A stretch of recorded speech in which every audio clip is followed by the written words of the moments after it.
Chapter 878, Rhodes's question. With Klein finishing his final stroke, the lights in billiard room 3 dimmed. On the dainty makeup mirror, aqueous patterns rippled out before turning into a dark scene. Immediately, one bloody word after another appeared: raise your questions. This scene was filled with a sense of supernatural horror. Even though standing there was a wraith and a zombie, they couldn't help but feel overwhelmed as they momentarily didn't dare say a word. Only Klein continued wearing a smile as though he was accustomed to all of this. He had previously exhorted Rhodes to not raise questions that were too difficult or private, and also to not act like a servant. If it wasn't because Sharon and Merrick could ask much more targeted questions as a result of understanding the situation better, Klein was more inclined to handling it himself and not exposing the reality of having such a helper. After a few seconds of silence, Merrick took 2 steps forward, came to the billiard table, and opened his mouth. At this moment, Sharon's gentle but emotionless voice sounded, "I'll ask the questions."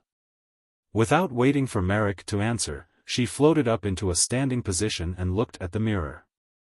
Is the Tudensa's 2 mummy a trap that the lone military set up to target the Rose school of thought? The mirror's blood-red words melted away and slid down, dragging away the stains, barely leaving 2 words behind which wriggled to form: that's right. It is indeed a trap the lone military set up for the Rose school of thought.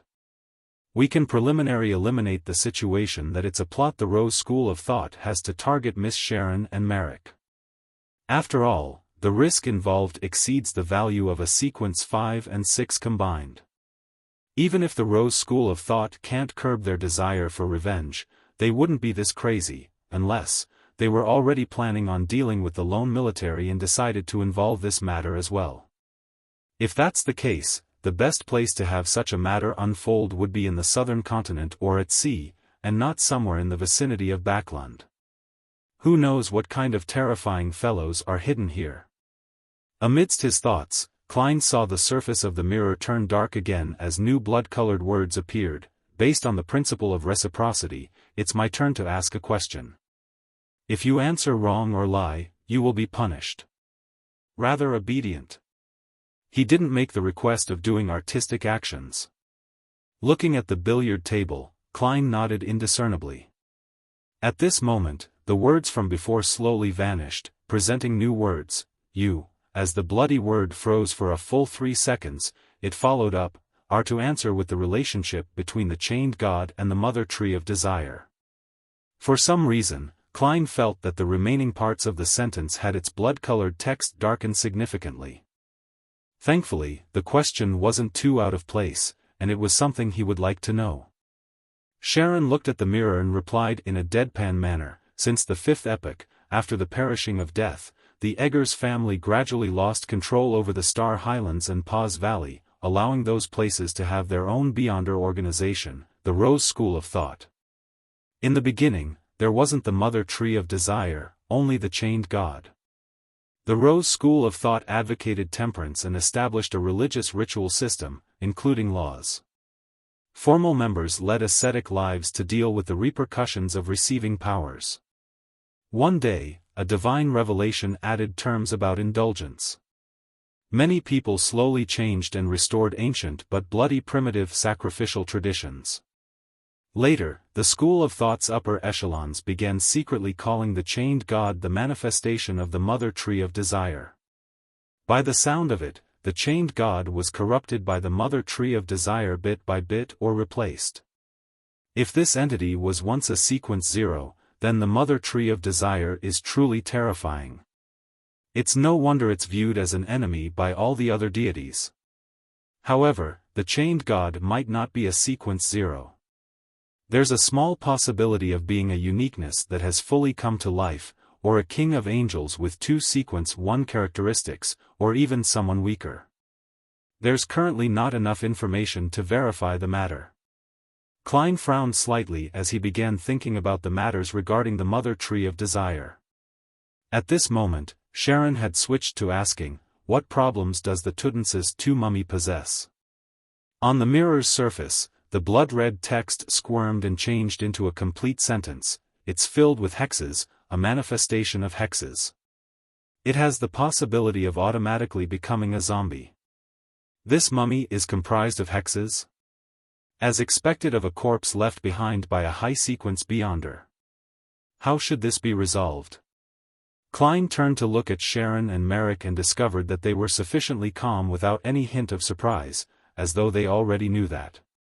And this also meant that they had the means to resolve the matter. Of course, Sharon didn't have much of an expression regardless of the matter. She was as calm as she always was. After Rhodes answered, it followed the principle of reciprocity and raised its question: you have been trying hard to increase your sequence. Why do you do so? This time, it had used the same bloody text as the opening, but the words that followed after a few seconds didn't appear that bright. Does this mean that Rhodes is hesitating and struggling, resisting its own urges? On the one hand, it finds it difficult to curb its wishes to raise difficult-to-answer questions, but on the other hand, it's taking my instructions into considerations and thus holding back? Klein thought in amusement. Sharon stood there in silence before gently moving her lips. In the beginning, it was to not be bullied by others. Now, it's to have the strength to protect myself and my companions, and revenge, as well as spread the principle of temperance. If everyone can temper their desires, to not have wars and killing, there will be less misery. Klein was surprised by what he heard. His impression of Sharon was that she was a woman of few words. It wasn't that she couldn't say that many words, but that even if she had much to say, she held back greatly and didn't provide any additional descriptions. For example, in her answer to the first question, she had simply recounted the situation, and although she appeared to say a lot, she hadn't said one word more or anything subjective. The word she added towards the end was a relatively talkative act based on her character. This is something that's been on her mind, a point of view that she has been repressing for a very long time. Klein suddenly imagined the chaotic reality of the wars in the southern continent. They were lands with plenty of slavery. There were batches of people from the lower class who died of hunger and sickness. There were constant wars and live sacrifices. If I were born in the southern continent and could live to this point, I'll definitely wish for world peace and happiness to the people. Speaking of which, Miss Sharon and Merrick do not look like they are of southern continent descent. That's right, before death perished, passage between the northern and southern continent was allowed. Also, Sharon mentioned revenge. That word was said without conviction, as though she doesn't hold out hope for it. Or does she not have that strong of a desire for it? Klein sighed silently as he watched Sharon raise detail after detail and answer question after question. After learning of the situation regarding the Tutansis II mummy, Sharon asked again, apart from Mamosi, who are the high-sequence beyonders that will appear in this trap? The mirror surface's aqueous wave rippled and formed a bright light, one that enveloped everything. Nothing else could be seen. With Rhodes's powers, it likely involves an angel or grade 0 sealed artifact. That's why it wasn't able to provide an accurate answer. Klein retracted his gaze and said to Sharon and Merrick with a smile, "From the looks of it, it's as I guessed. The lone military has prepared plenty of redundancies." Sharon nodded slightly as she continued staring at the mirror, awaiting the secret existence to raise his question. The blood-colored text squirmed and no longer paused like before. Everything appeared at once. "What are your thoughts regarding your teacher?" "Teacher? Miss Sharon has a teacher." "That's right, as part of the temperance faction, to not be influenced by the Rose school of thought which had changed internally, and to keep to her original path, someone must have provided her with help. This is also one of the reasons why she and Merrick could escape." Enlightened, Klein anticipated Sharon's answer. Sharon pursed her lips. "I respect her," she used, her. Klein nearly couldn't maintain his smile from the shock. Including the Orthodox churches and the various major Beyonder organizations, grounded angels were very rare. There might only be one or two. He originally imagined that Sharon's teacher was a sequence 4 or 3 saint with a peak strength equivalent to see King John Cotman. To his surprise, she had used her as a pronoun. In Loan, ancient Fey Sac, and even Jotun and Elvish, this pronoun was very different from his, her, its. After his shock, Klein suddenly sighed deeply. Miss Sharon's current situation largely implies that her teacher is probably not around. She and Merrick escaped perhaps due to the final struggle of the Temperance faction within the Rose school of thought. And to the Mother Tree of Desire, either its corruption or decimation to create a sealed artifact. There will not be any other choices. The mirror turned dark again as the bright red text vanished. After a while, new words appeared again. Continue. I no longer have any questions. Thank you for your help, Sharon curtsied as she said slowly. With her saying that, the mirror returned to normal. The lighting in the billiard room wasn't dim any longer. Sharon looked at Klein and said in a tone without any abnormalities, "We shall forgo this matter." Clearly, she also understood the meaning behind the blast of light that appeared during the hidden existence's final answer. Klein shook his head and smiled. There's no need to rush into a decision. Let me ask you a few more things. Perhaps there might still be a chance that doesn't require us to take too much of a risk. At least my divination results say that it's possible. He added silently. What is it? Merrick couldn't help but ask. Chapter 879, Dual Purpose. Upon hearing Merrick's question, Klein picked up the piece of paper with the symbol that summoned Rhodes and shook it as he wiped away his smile. He said in all seriousness, "Tell me the detailed process for creating a pharaoh mummy in the ancient Highlands Kingdom." As he said that, the piece of paper was engulfed in scarlet-red flames, turning to ash. Merrick glanced at Sharon and replied after some thought. First step, lay it down for 3 to 5 days and use some auxiliary methods to make the Beyonder characteristic naturally seep out and not become a sealed artifact from fusing with any parts of the pharaoh's body. Second step, hold a cleansing ritual. Place the corpse on an altar, pray to the chained god, and hope that half the deceased spirit remains in the body.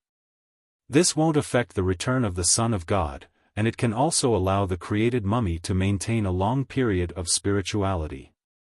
Third step, using Beyonder powers or actual technology, remove the corpse's brain, innards, and bodily fluids, leaving only the heart. Fourth step, stuff the corpse with perfumes and medicine that's filled with spirituality and completely dehydrate the body. Fifth step, stuff the perfumes and medicine inside again. Arrange some preparations for a ritual on the corpse's surface, then wrap it up in linen bandages before putting it into a sarcophagus. Sixth step, the organs which were handled in a similar manner as the fourth step will be used as materials for the ritual. They will be placed in the 4 corners of the sarcophagus. Likewise for the brain and bodily fluids. The former will be stirred into mush, mixing with the latter. And the sarcophagus will have some preserved circulatory tracts that mimic the deceased state before death. This can gather spirituality from the spirit world and the surroundings, making the pharaoh mummy an ingredient rich in spirituality even after more than a millennium. It can be made into a rather powerful zombie. Sounds like it has nothing to do with enhancing one's ability in that area. I wonder how apothecaries turn such rot into a miracle. Yes, there seems to be a difference in the way Egyptian mummies are made on Earth. The level of mysticism involved is a lot greater. Klein finished listening carefully and quickly analyzed if there was anything that could be used as part of the plan. Regardless, Tutansis mummy is something with extreme research value. Unless it's necessary, no one is willing to destroy it. Klein fell into deep thought for a moment before looking at Sharon, who had returned onto her high stool. He asked with a solemn expression, "What's the furthest distance you can travel with mirror blink?" Sharon sat there and answered without any hesitation, 300 meters. That's far enough, much better than my flaming jump. However, this is expected. After all, a wraith's main trait is to come and go without detection, while flaming jump is just part of a magic show. Not bad. This can be used. Klein couldn't help but inwardly make a poignant remark. Although he once had a wraith marionette, he didn't know the limits of mirror blink, because before it could reach its limit, it would slip out from his control radius. Once that happened, the marionette was equivalent to a dead object. The blink would fail midway. Klein asked a few more questions and formulated a general plan.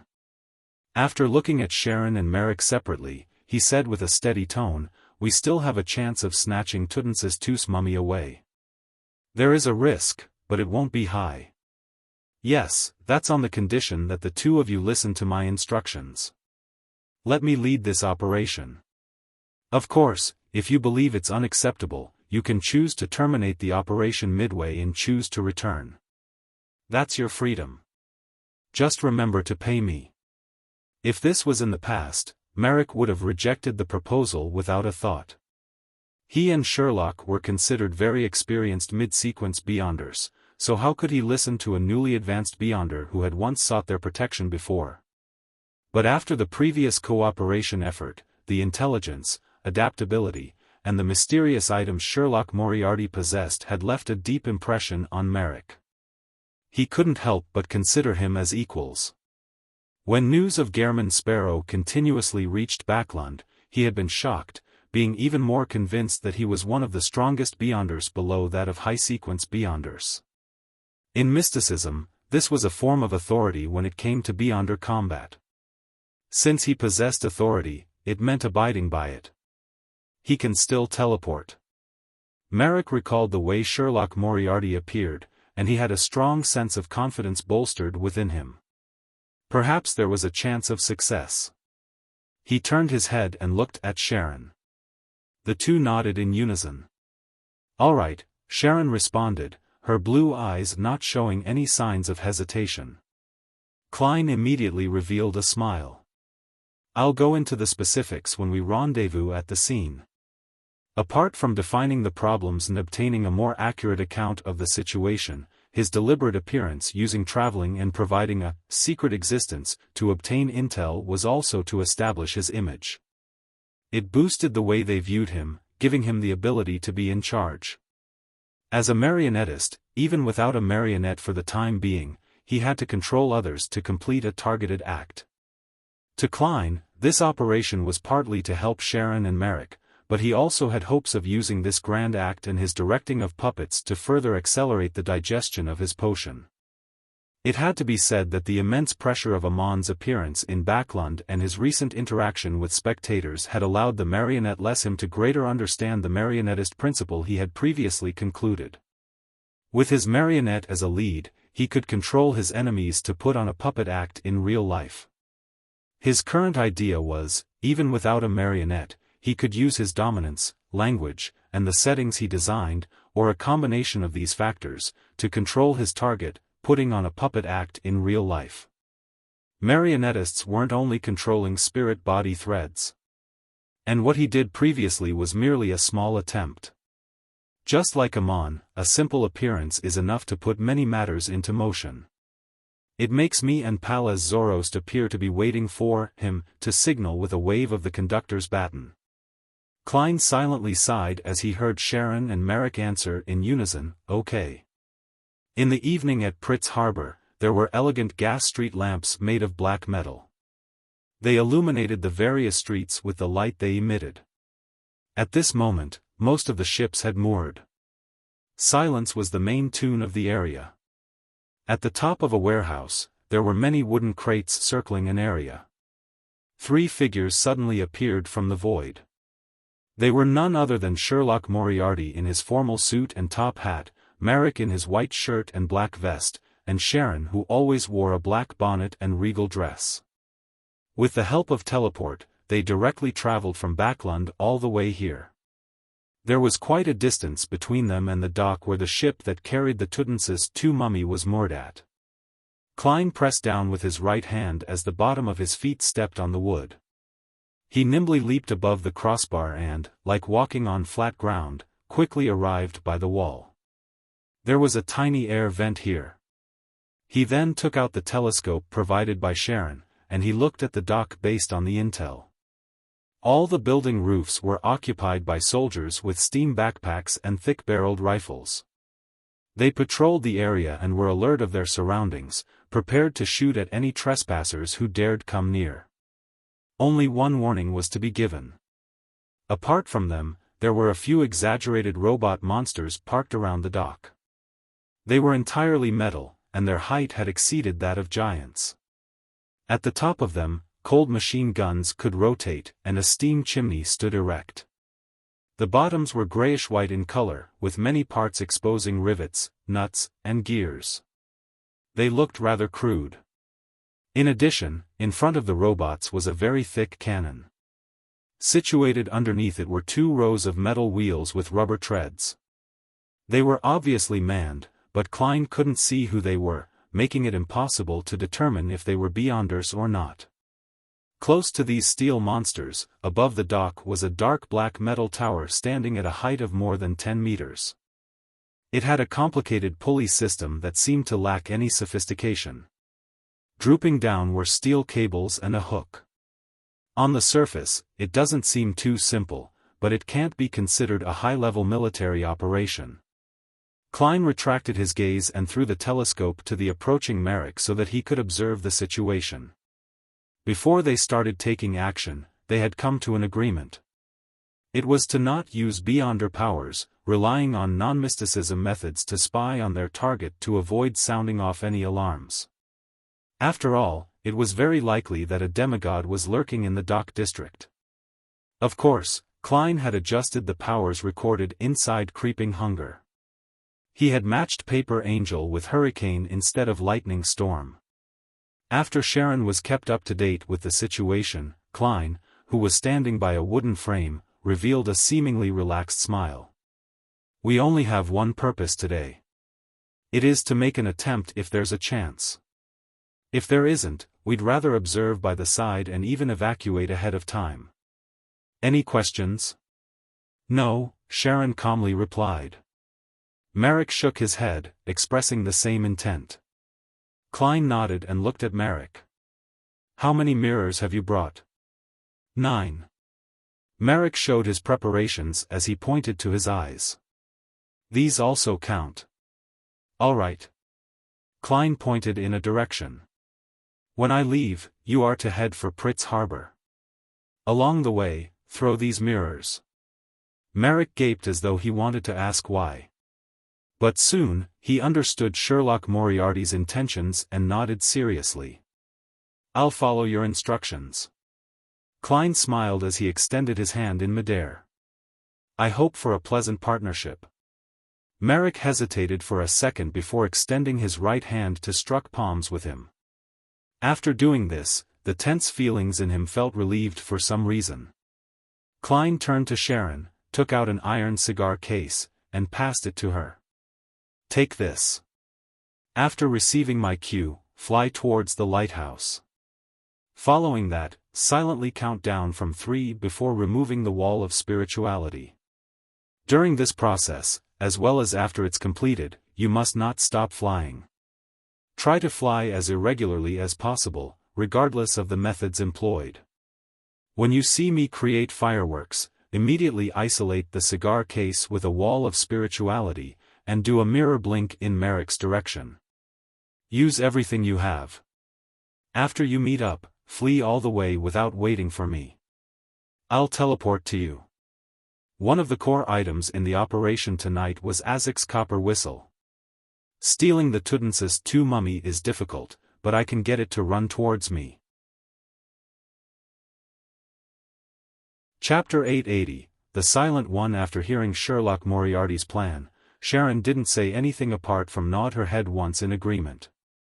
Klein immediately took out a steel-gray metal mask and wore it, only revealing his eyes and nostrils. Similarly, Sharon and Merrick wore similar masks as well. However, they had different reasons for the disguise. For the Wraith and Zombie, it was solely to prevent themselves from being recognized by the lone military, thus, curtailing their ability to be active in Backlund. As for a Faceless, the act of wearing a mask hid his pathway's trait of being able to change appearances. It was a form of misdirection for the lone militaries and Rose's school of thought subsequent investigations. After all, they would follow normal logic. Since your face was fake to begin with, why would you do the unnecessary act of wearing a mask? After waiting for a while, a dull whistle sounded as a ship cruised into the port in the darkness. Klein returned to the vent, raised the telescope, and cast his gaze at the heavily guarded harbor. He soon saw a hybrid sailboat with a chimney slowing down as it docked. Meanwhile, two squads of soldiers in red tops and white pants ran over in an orderly fashion with rifles in hand before standing on two sides of a path. Before long, a gangway was lowered, and people from the ship began alighting. First were sailors carrying wooden crates. Following that, it was a young man dressed in a major's uniform. He held a small casket made of crystal with a heavy expression. Surrounding him were several members of the ship's crew. The crew were holding lanterns, illuminating the casket from various angles, thus accentuating what was inside. In it was a human skull without any flesh and blood left. It had a strange luster swirling under the light. The group of people moved at a rather slow speed, as though they were constantly taking note of the angles of illumination to not leave any dark spots. After they got off the ship, they followed the path to the nearest cargo rail where a steam locomotive was waiting there like a giant serpent. In the cabin behind, a man in a black formal suit walked out. He was carrying a huge iron bucket, and diagonally above, one could see that it contained layers of ice blocks. For a second, Klein nearly imagined that there was a bottle of wine inside the ice blocks, just like how alcohol was presented amongst high society and high-end restaurants. However, he soon saw what was embedded in the ice. It was a hand made purely out of gold. Unlike the group of people, the man carrying the bucket moved very quickly.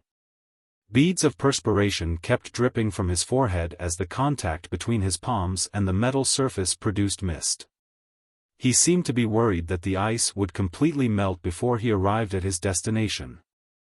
The military managed to plunder quite a number of sealed artifacts at the Star Highlands, Paz Valley, and Hagenti Plains. Klein sighed poignantly as he patiently waited for Tudensis II sarcophagus to appear.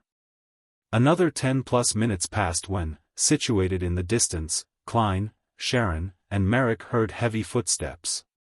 It was like a giant walking over a hollow deck. Right on the heels of that, the cabin's side door opened. Fourth knights, in black full-body armor, carried a golden sarcophagus as they slowly walked out. Their footsteps clinked and clanked, reverberating. The sarcophagus's surface was engraved with symbols like strange birds, serpents, feathers, and masks. It appeared ancient and mysterious, with the rich flair of an ancient Highlands kingdom. It was none other than the Tudensis II mummy's resting bed. Sounds of metallic chains grinding against each other sounded as a pitch-black metal capstan slowly rotated, lowering the steel cables and hooked down. People began securing them against the corners of Tudensis II sarcophagus. Then, a complicated gear system began operating as the heavy sarcophagus was hung up, moving towards a topless carriage outside the harbor. The four black, full-bodied armored knights had the pressure on them relieved as they sat on the deck, letting out heavy panting. Amidst the panting, one of the knights suddenly grunted. In a crevice of his armor, dark red blood streamed out in increasing amounts. Towards the end, tiny black armored worms began crawling out of it. Thud. The knight fell backward, his helmet falling off, revealing mangled flesh and a head whose eye sockets were empty. Countless black armored worms crawled out. A hex. Tudensis II's mummy is a manifestation of hexes itself. Even when wearing armor with augmented blessings, it's unable to completely avoid being cursed. Klein sighed silently as he cast his gaze to the golden sarcophagus which was being slowly lowered onto the carriage. The carriage outside the harbor didn't have any horses. Standing around the carriage were four knights, in the same outfits as the ones before. With the sarcophagus landing, they approached the carriage in preparation to pull it. At this moment, the wheels of the carriage suddenly began spinning as it maintained its balance and began moving towards the side. At that moment, it seemed to come to life. Klein's mind tensed up as his gaze turned intense. Pa! Pa! Pa! The wheel spun rapidly, slamming into the rocks, logs, and steps on an irregular path. The carriage without any horses dragged the golden sarcophagus as it moved towards an empty spot of the harbor. This scene looked like a scene as described in a horror story. Close to the harbor, a steel monster with a chimney, cannon, and machine gun turned around as a deep voice was heard from the inside without any obstacles. Possession is prohibited here. Just as this was said, the carriage which was moving by itself lost its drive. After drawing out 2 long tracks, it steadily came to a halt. At the same time, a figure wearing a white robe with golden threads was outlined in midair. He had pale yellow curled hair, with his eye sockets clearly recessed. His face was thin to the bone. This was a middle-aged man with mixed heritage from the southern and northern continent. His brown eyes had irrepressible maleficence and madness. His rather thick lips were pierced with dense, patterned golden nails that sealed his mouth. He exuded a sinister and terrifying feeling. According to Sharon's and Merrick's description of the characteristics and portrait, Klein instantly recognized him to be an important member of the Rose School of Thought, one of the leaders of the Highlands rebel army, Mamosi, who had the nickname, the Silent One. Just as Mamosi appeared, he cast his gaze to the steel monster that had issued the command. He completely ignored the Tutansis II sarcophagus that was staying put diagonally beneath him. His previous attempt was apparently to determine the location of the lone military's demigod. In a snap, Mamosi raised his right hand and pulled at the corner of his mouth. The golden nails that pierced through his lips shot out like bullets as they no longer sealed his mouth. Following that, Mamosi opened his mouth. Klein didn't hear any sound, nor did he see any light. He discovered the gigantic steam chariot seemed to warp like it was melting. In a blink of an eye, it had transformed into a goat. A goat with glazed eyes and messy wool. With a spurting sound, blood spewed out of the goat's abdomen as a blob of flesh rolled out. Embedded in it was a white glove and a golden mask. A beam suddenly shot out from the flesh, cleaving through all the chaos and evilness. The squirming flesh and blood began forming a humanoid figure, returning to its original appearance. It was a black-haired, golden-eyed man with a mask. At this moment, Mamosi raised his palm, causing all the guns and cannons that were aiming at him to rise into the sky as they shot into the air. Then, he took out a cloth doll. The doll seemed to be made of old cloth. There were obvious stains and specks of blood. Its eyes had been dug out, leaving 2 empty holes. The moment it saw light, its face began transforming. Its target of reference was none other than the demigod from the lone military. Its eye sockets were aimed straight at the man in the golden mask. When the lone military's demigod saw this, he immediately made the ring on his right hand emit a crystalline beam of light as he vanished from his spot, phasing to the back of Mamosi. However, the doll's transformation didn't stop at all. Meanwhile, to the side of Tutansis II's sarcophagus, the space around it warped as a translucent mouth spanning more than 10 meters was outlined. The mouth suddenly opened and sucked in, creating a terrifying gale that swept up the sarcophagus and the carriage together. It was suspected to be a spirit world creature. It was about to devour the Tutansis II mummy's sarcophagus. Suddenly, the bullets and cannonballs that shot into the air turned brilliant as they gathered together, transforming into a grand sea of light that inundated everything. Klein felt a stabbing pain in his eyes, and even though he closed them in time, tears still flowed down. 2 seconds later, he opened his eyes again and saw the spirit world creature that was only a gigantic mouth had disappeared. Tutansis II's golden sarcophagus remained sitting silently on the other carriage. Mamosi's figure had blinked away to the other end of the harbor thanks to a metallic surface. The dirty doll in his hand had been restored to its original form while the masked golden-eyed man did a short-distance teleport as he engaged in tight pursuit. And the spot where the two were originally standing, a female figure in a black evening gown appeared. She too was wearing a golden mask, and on her head was a crown folded from thorns. On the crown, pure light quickly swirled, amassing an ocean. However, it was in a dim state. At this moment, Klein saw a hand wearing a black glove. It was hidden in the shadows, reaching out as it grabbed at the sarcophagus where Tutmosis II's mummy was stored. The sarcophagus suddenly vanished, appearing right in front of the palm. The Rose School of Thought hadn't sent one demigod, but two. Furthermore, they brought with them a sealed artifact from the Marauder pathway. Upon seeing this, Klein immediately turned his head and shouted to Marek, "Run!"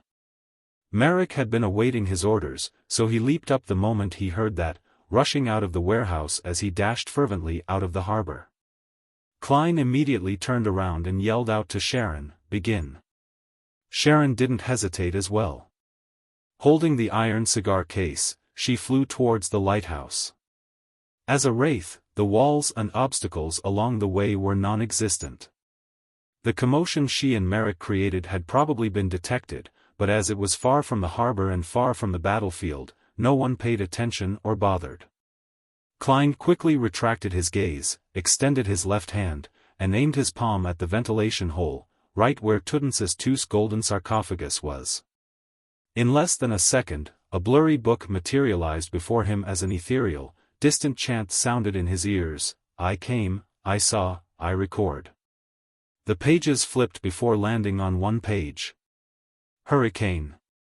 This was a demigod level beyonder power that had a wide area of effect. Chapter 881, a play. The Rose School of Thought demigod, who was hiding in the shadows, wore a hooded black robe and a golden mask with red and black patterns smeared across it. His figure couldn't be made out, but he was definitely not short, standing at a height of 1.8 meters. He used the Marauder pathway's sealed artifact to steal Tutmosis II's sarcophagus, placing it before him. Immediately, his body phased away and drew out an extended form as though he had turned into a thick, long, and soft rope. This transparent and nearly ethereal rope quickly bound the heavy sarcophagus in a bid to bring it into the spirit world. At this moment, a strong gust of wind sounded in the Rose School of Thought demigod's ears. They clashed in the air, forming an explosive-like stir. Boom! Tutmosis II's golden sarcophagus was sent flying as the transparent rope around it unfurled, shrinking back into a humanoid form. This Rose School of Thought demigod floated diagonally downwards in an uncontrollable manner before turning into a wraith, no, an evil spirit's form. He allowed the intense winds to blow through his body without making any additional movements. He saw eddies in the air swirl up rapidly as an unrestrained hurricane suddenly appeared, sweeping up the rocks, gravel, trash, and parts of the harbor's roof into the air. Even the carriage which had been autonomously moving before flew up because of its proximity. It was torn into pieces amidst the strong winds. Seemingly lucky, but in fact an expected outcome, the shadows where the Rose School of Thought demigod was hiding didn't have any lone soldiers and was far from the main path. The lady in the black evening gown and crown of thorns was obstructed by the hurricane as her body involuntarily wavered backward. She was unable to immediately rush to the golden sarcophagus that had been thrown up into the air, and she could only use her momentum to turn her body sideways, casting her gaze to a warehouse that stood far away outside the dock district. Immediately after that, she turned her head to look at the Rose School of Thought demigod because he wasn't affected by the hurricane. Confinement. The lady who was also wearing a golden mask raised her left hand and grabbed at her enemy's figure within her sights. The Rose School of Thought demigod had formidable spiritual intuition. As he sensed the danger with the help of his spiritual intuition, he did a mirror blink ahead of time, leaping onto a piece of glass about 80 meters away. At this moment, the hurricane seemed to stabilize itself and rapidly calmed down.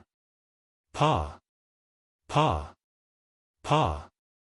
The items that had been swept up fell to the ground, including the golden sarcophagus that contained Tutmosis II. Bang! It slammed open a crater as it completely broke apart after suffering the wrath of the hurricane. The lid at the top flew up, scattering the gold and gems that were sealed in the top 2 layers of the sarcophagus as burial items. Then, the lower level of the sarcophagus tumbled a few times, dropping golden boxes and jade containers that stored the desiccated organs. A corpse that was bound in yellowish-brown cloth tumbled out. Its surface was covered in a dark red, oily liquid. This was none other than the mummy created after Tutmosis II passed away. It was extremely thin, and its face had a golden mask with patterns covering it just like the mask worn by the demigod from the Rose School of Thought. Embedded in its eye sockets were 2 abnormally pure onyx gems. The moment the mummy appeared, the surroundings seemed to dim. The sarcophagus's main body stopped as dark red liquid flowed out of it, soaking the nearby soil. When the Rose School of Thought demigod with the Marauder Pathways sealed artifact saw this scene, he was first enraged before he thought of something. The look in his eyes turned into pleasant surprise. His figure vanished from the glass fragment, phasing into the 2 onyx eyeballs of Tutmosis II. Then, he possessed the mummy and attempted to pull it into the spirit world. Suddenly, he sensed that the mummy in his evil spirit vision had vanished. Simultaneously, the Tutmosis II mummy with a slanted golden crown on its head suddenly bounced up, turning its onyx-embedded face towards the only lighthouse in Pritz Harbor. This pharaoh, which had been dead for centuries, produced an inhuman cry from its throat. Bound with yellowish-brown bandages, it freed its shriveled leg, strode and ran off. It seemed to be running towards freedom, but it had forgotten one thing. It was just a corpse. It should be lying down in silence. Tap! Tap! Tap! The Tutmosis II mummy finished accelerating just as it began. Upon seeing this, the lady with the crown of thorns raised her right palm and aimed at the mutated mummy. "All the dead will receive their eternal peace," she said a few words in ancient Hermes. Bang! The Tutmosis II mummy exerted strength in its legs as it leaped up, jumping into another direction, escaping the region that would make it enjoy its eternal rest, doing so in a way that didn't adhere to a zombie's agility. Further away, the black-haired, golden-eyed man, who was pursuing Mimosi, narrowed his eyes as his ring once again emitted a crystalline beam of light. His figure teleported in front of the mummy as he attempted to stop the deceased from moving away. However, Tutmosis II changed directions once again, charging out from a different angle. It kept changing its direction, as though its goal was to approach the lighthouse by following an irregular route. Mimosi's heart stirred as his body suddenly vanished, flashing onto a piece of glass not far from the mummy.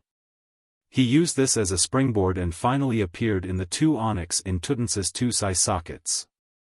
Although the lone military's demigod had restricted possession, the Highlands Kingdom's pharaoh was no ordinary item.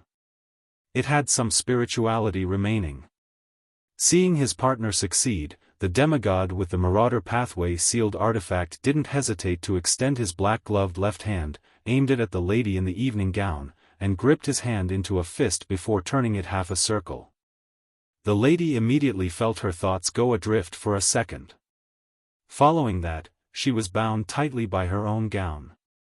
Almost at the same time, the lone soldier far away on the warehouse rooftops found it difficult to control their rifles as they aimed in her direction and pulled their triggers. Bam! Bam! Bam! The steel monsters with thick cannons also unleashed their cannonballs at the lady. The golden-eyed demigod didn't attempt to save his partner. Instead, he looked at Tutmosis II's mummy, which had come to a stop because of Mimosi's possession. He gripped his right hand into a fist and waved it abruptly. Execution. A look of joy flashed past his eyes because it didn't matter if the mummy died again, but Mimosi couldn't afford that. Elsewhere, just as the bullets and cannonballs were to hit the lady, they suddenly slowed down as though they had sunken into a quagmire formed of air. They were repelled by a power that stemmed from laws. On the lady's head, the crown of thorns lit up suddenly, using up more than half of the accumulated ocean of light. The hooded rose school of thought demigod immediately discovered this as he vanished from a location far away from it, as though he was fundamentally wiped away. This also meant that he had arrived in front of the lady and saw her raise her right hand. Gathered within her right hand was pure condensed light. They transformed into a blazing spear that had two pure white wings sweep out at its tip, enveloping the spearhead like an angel's embrace. The Rose School of Thought demigod's eyes widened immediately as he heard the footsteps of death. He attempted to use mirror blink to leap away, but he found that his surroundings were sealed by the pure white wings. An intense sense of fear surged within him and inundated his reason, making him abandon his resistance towards his roots to his being and strength. At this moment, a shrieking wail sounded as the lady's eyes temporarily turned turbid. The blazing spear in her right hand deviated to the side as she failed to maintain its stability. It collapsed into a gorgeous blast of light as it was swept up in the air like a hurricane.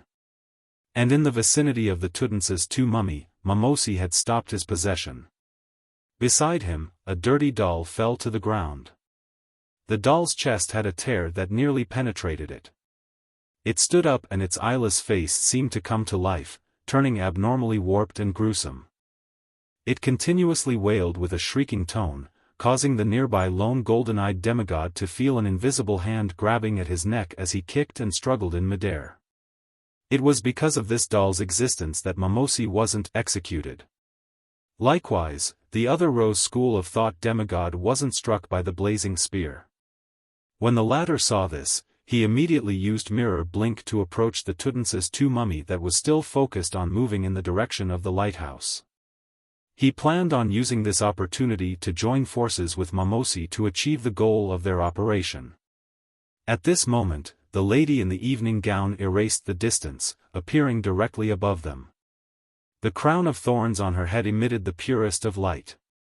She pressed down with her right hand and said, "This place will have the mysterious weakened and the real strengthened." Just as she said that, the blood-stained doll immediately lost its expression and stopped shrieking. The golden-eyed demigod from the lone military finally had a chance to catch a breather. He forcefully pulled away the hexed hand that was grappling his throat. From that moment, their demigod powers rapidly declined as attacks that stemmed from reality were rapidly boosted. This also meant that the lone soldiers at the top of the warehouse and the steam chariot that was slowly approaching on its treads were the victors in this battle. To the lone army, this was a situation where their advantage was extremely amplified. Mamosi and the other Rose School of Thought demigod immediately reacted. One of them tried to possess the mummy, while the other attempted to pick up the eyeless doll. They planned on escaping before their strength decreased to a certain threshold. Of course, the lady with the evening gown and the golden-eyed demigod couldn't allow the enemy to do as they wished, but just as they were about to take action, a light streaked into the sky and exploded into dreamy fireworks.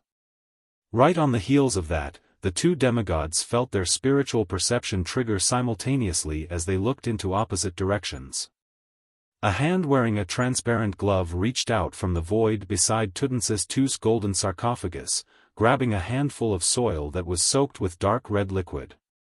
The liquid was a mixture of Tutance's two's brain matter and bodily fluids. It was a ritualistic material used to maintain its spirituality, and the latter contained its blood. Mamosi and the Rose School of Thought demigod, who wielded the sealed artifact, also looked over, and they happened to see a figure wearing a formal suit and top hat appear. This figure was bending his back to pick up the soil soaked with dark red liquid. During this process, he kept his right hand to his left breast, as though he was bowing towards the demigods. Then, maintaining this pose, he looked up to reveal his metal-gray masked face before rapidly fading away into nothingness. Chapter 882, Core of Mischief. Carrying the iron cigar case in hand while passing through walls to leave the warehouse that she was hiding in, Sharon strictly followed Sherlock Moriarty's arrangements, using her state as a wraith to fly to the tallest building in Pritz Harbor, the lighthouse. Right on the heels of that, she silently counted down. 3, 2, 1. Before she could gather her thoughts, Sharon's ear resonated with an intense boom. The harbor in the distance seemed to be swept by a terrifying hurricane. She held the iron cigar case in her left hand as her nails suddenly grew sharp before stabbing into the wall of spirituality, completely destroying the invisible isolation with an attack filled with a wraith spirituality.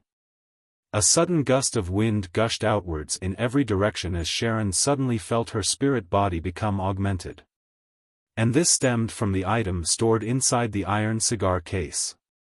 She wasn't affected by her curiosity, accustomed to restraining her emotions as she continued approaching the lighthouse at high speeds.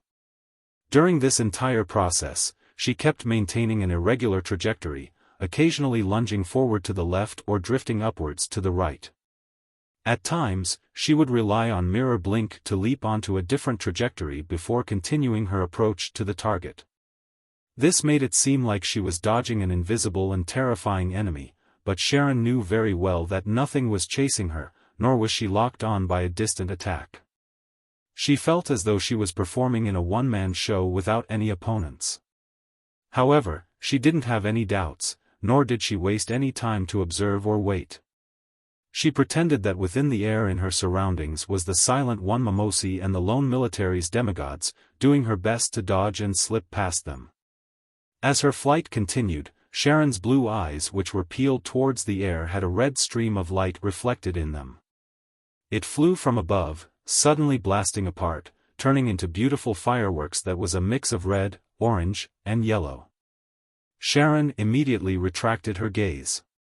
As she used her wraith fingernails to spew spirituality and reform the wall of isolation, she leaped towards the path Merrick had laid. There were shattered mirrors placed at fixed distances in a periodic manner. With her dainty bonnet and black dress, her figure kept flashing to them, and soon, she appeared inside Merrick's brown eyes. She then lightly took a stride out, the iron cigar case in her hand already encased with a wall of spirituality. Merrick and Sharon didn't converse, nor did they exchange looks with their eyes. As though they were being pursued by an invisible monster, they didn't dare stay put. Frankly speaking, they had a general idea about the role that each of their actions played. After all, Sherlock Moriarty had once attracted zombies and shadows with a copper whistle. As for Sharon's mirror blink, the two of them knew its traits well. However, they couldn't imagine how everything would develop. They had no idea how the detective with many secrets would be able to steal the Tudensis II mummy under the watch of a few demigods. It wasn't a situation where the mummy could run if it wanted. The demigods were bound to stop it. At this moment, they saw a figure materialize. He wore a black formal suit and a half-top hat. His face was covered with an iron-gray mask, and in his hand was a handful of dark red soil and a dark brown book. It was none other than Sherlock Moriarty. Merrick immediately slowed down his pace. As he allowed the detective to smear the soil onto the book before pocketing it and grabbing his shoulder, he surveyed his surroundings. However, he didn't discover the existence of the Tudensis II mummy. Did it ultimately fail? Having been mentally prepared for failure, he sighed as he watched himself, Sharon, and Sherlock Moriarty fade away and vanish from the spot. In the region where the demigods were fighting, the golden-eyed lone military demigod had an ominous feeling when he saw the gray-masked man bow before teleporting away. He felt that things had taken a drastic turn for the worse, into a terrible, unpredictable outcome. He needs to be stopped. Although I don't know what he did, he needs to be stopped. Such a thought instantly surfaced in his mind as the golden-eyed demigod immediately activated his ring. He used traveling against traveling, teleporting to pursue teleporting. However, in this short span of time, he realized that he was unable to lock onto the mysterious person's aura. In other words, he had either created an interference at the demigod level, or he had teleported somewhere very, very far away. Regardless of which possibility it was, it meant that any pursuit attempt would easily face failure. And more importantly, if he were to leave, leaving the lady to fend against Momosi and the other Rose School of Thought demigod alone. That would be an extremely dangerous situation. After all, the mysterious power in the area had not weakened to the point where real firearms could pose a threat to their suppressed selves. Besides, there haven't been any losses yet. The mummy is still around, with the person only taking away some soil rich in spirituality. The golden-eyed demigod swept his gaze at the Tudensis II mummy who was standing blankly in its spot, before casting his gaze back on Momosi. Suddenly, the mummy wrapped in yellowish-brown bandages that were soaked in dark red liquid had vanished from the four demigods' spiritual perception. The mummy had vanished without any warning. For a second, Momosi and the other demigods felt as though they had watched an interesting magic show or a play with a mischievous element in it. But sadly, as demigods, they couldn't tell how it was done. Moments later, having lost their target, Momosi and the other Rose School of Thought demigod didn't hesitate to make their figures fade away in a bid to escape via the spirit world. The golden-eyed demigod and lady tried hard to stop them. After 2 teleports, Klein returned to a 2-bedroom apartment in Backlund which they had rented ahead of time with Sharon and Merrick. "I will pay you based on what we agreed upon," Sharon said just as she found her footing. At the same time, she returned Sherlock Moriarty the iron cigar case. They had previously agreed that regardless of the outcome, Sharon would provide him with the information regarding spirit world plunderers. If they succeeded, she would pay another 3,500 lone gold coins or £5,000. Klein received the iron cigar case which had corrosive signs on its surface. As he held it in his hand, he sensed Azek's copper whistle lightly jumping inside. He quickly put it away and gave Sharon and Merrick a smile. "Might I trouble you to wait outside? Give me 5 minutes." His tone is very firm. It's as if he has succeeded. What can he do in 5 minutes? It's impossible for him to teleport again and bring back the Tudensis II mummy. This will be more dangerous and more difficult than before. Merrick was filled with puzzlement as his footsteps moved at an obviously slow pace. As for Sharon, she had floated to the wooden door which separated the rooms and passed through it. Merrick quickly reined in his thoughts and followed closely behind by walking out the door. Klein maintained a smile as he watched them. Then, he teleported to another cheap motel in East Borough. He had disguised himself to rent this room in the afternoon. Right on the heels of that, he took out the book with the dark brown cover which was stained with dark red mud stains. It was Grozel's Travels. As long as the blood still had remnant spirituality and hadn't coagulated, smearing it across the cover would allow the target to be pulled into the book world. And inside the Tudensis II mummy's golden sarcophagus contained such blood. It also meant that, at this moment in time, the mummy was already in Klein's hands, inside Grozel's Travels. After hearing Merrick describe the procedure to making a pharaoh mummy, Klein had roughly come up with a plan. It was to use the corpse's attraction to Azek's copper whistle as spirit body threads. He then controlled the mummy and used this marionette to lead the demigods away from the vicinity of the sarcophagus. He did this so that he could teleport over to retrieve the blood and create the necessary conditions. He had never thought of directly taking the mummy away or getting it to run out of the harbor successfully. It wasn't pragmatic to think that, as it would involve directly facing the attacks from the demigods. And even if he, Merrick, and Sharon were together, it was still beyond their capabilities. It might not even work even if he spent a large sum of money to summon Miss Messenger Rionette Tynker. Therefore, despite Azek's copper whistle and the mummy's reanimation appearing to be the goal and plan, it was in fact simply a method to manipulate and misdirect. This allowed the other actors to ignore the situation of the golden sarcophagus. This was a plot that even demigods couldn't fend off. This was because they were protecting the mummy and not the sarcophagus. They were targeting the high-sequence beyonders from the Rose School of Thought, and not 3 people who were loitering around in the distance with unknown goals. Klein's plan wasn't a plan that was highly interdependent. It was amazingly light and lean while still allowing the plan to be carried out even if there was a tiny accident. He had very few parameters he needed to take into account. As long as the hurricane successfully toppled the sarcophagus, as long as Sharon followed his instructions and moved in an irregular trajectory, and as long as the military didn't have the manpower to easily finish off the Rose School of Thought demigods, all he needed was to wait for an opportunity to appear. After the demigods left the vicinity of the sarcophagus and that the mummy wasn't possessed by the evil spirit, all he needed to do was teleport over and retrieve something that was soaked in the liquid before escaping.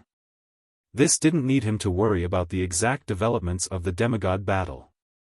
He didn't care who gained the upper hand or was injured. He also didn't need the Tutansis II mummy to run a certain distance to consider it a victory. As long as it started moving and became difficult to be caught, there wasn't any problem. Towards the end, his bow was partly to make it easy to scoop up the soil as a curtain call, and also partly to press Grosel's travels to his chest. If any accidents happened, he could immediately pull it out and use it as a shield. It was precisely because of this that Klein could smear the blood-soaked soil across the cover just as he teleported. Everything ran as expected. The directing was quite a success. As Klein reflected over the matter, he felt his potion's digestion accelerate. He didn't delay as he quickly set up a ritual.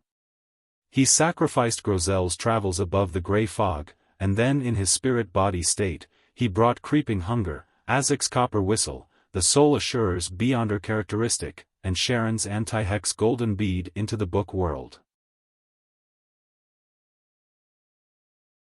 Chapter 883, Demigod's Appraisal in the Book World. Just as Klein appeared in the city outskirts, he immediately took out remnant parts of the dark red soil and picked up a withered branch.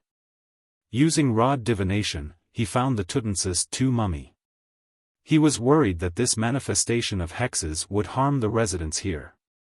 Although the book world didn't have any lack of sequence 5 Beyonders, and the Tutansis II mummy remained in a muddled state having lost the stimulus from Azek's Copper Whistle, it was still a demigod when it was alive. The hexes that its corpse produced after his death were bound to be extraordinary. Even Klein himself didn't dare approach it if not for the anti-hex golden bead that Sharon had given him. Of course, Klein had also weighed the consequences before deciding on using Grosel's travels to steal the mummy. His previous experiences and the encounters of others had proven one thing: outsiders would not directly appear before the natives when they entered the book world. It required exploration before any contact was made. This was especially so for the first time.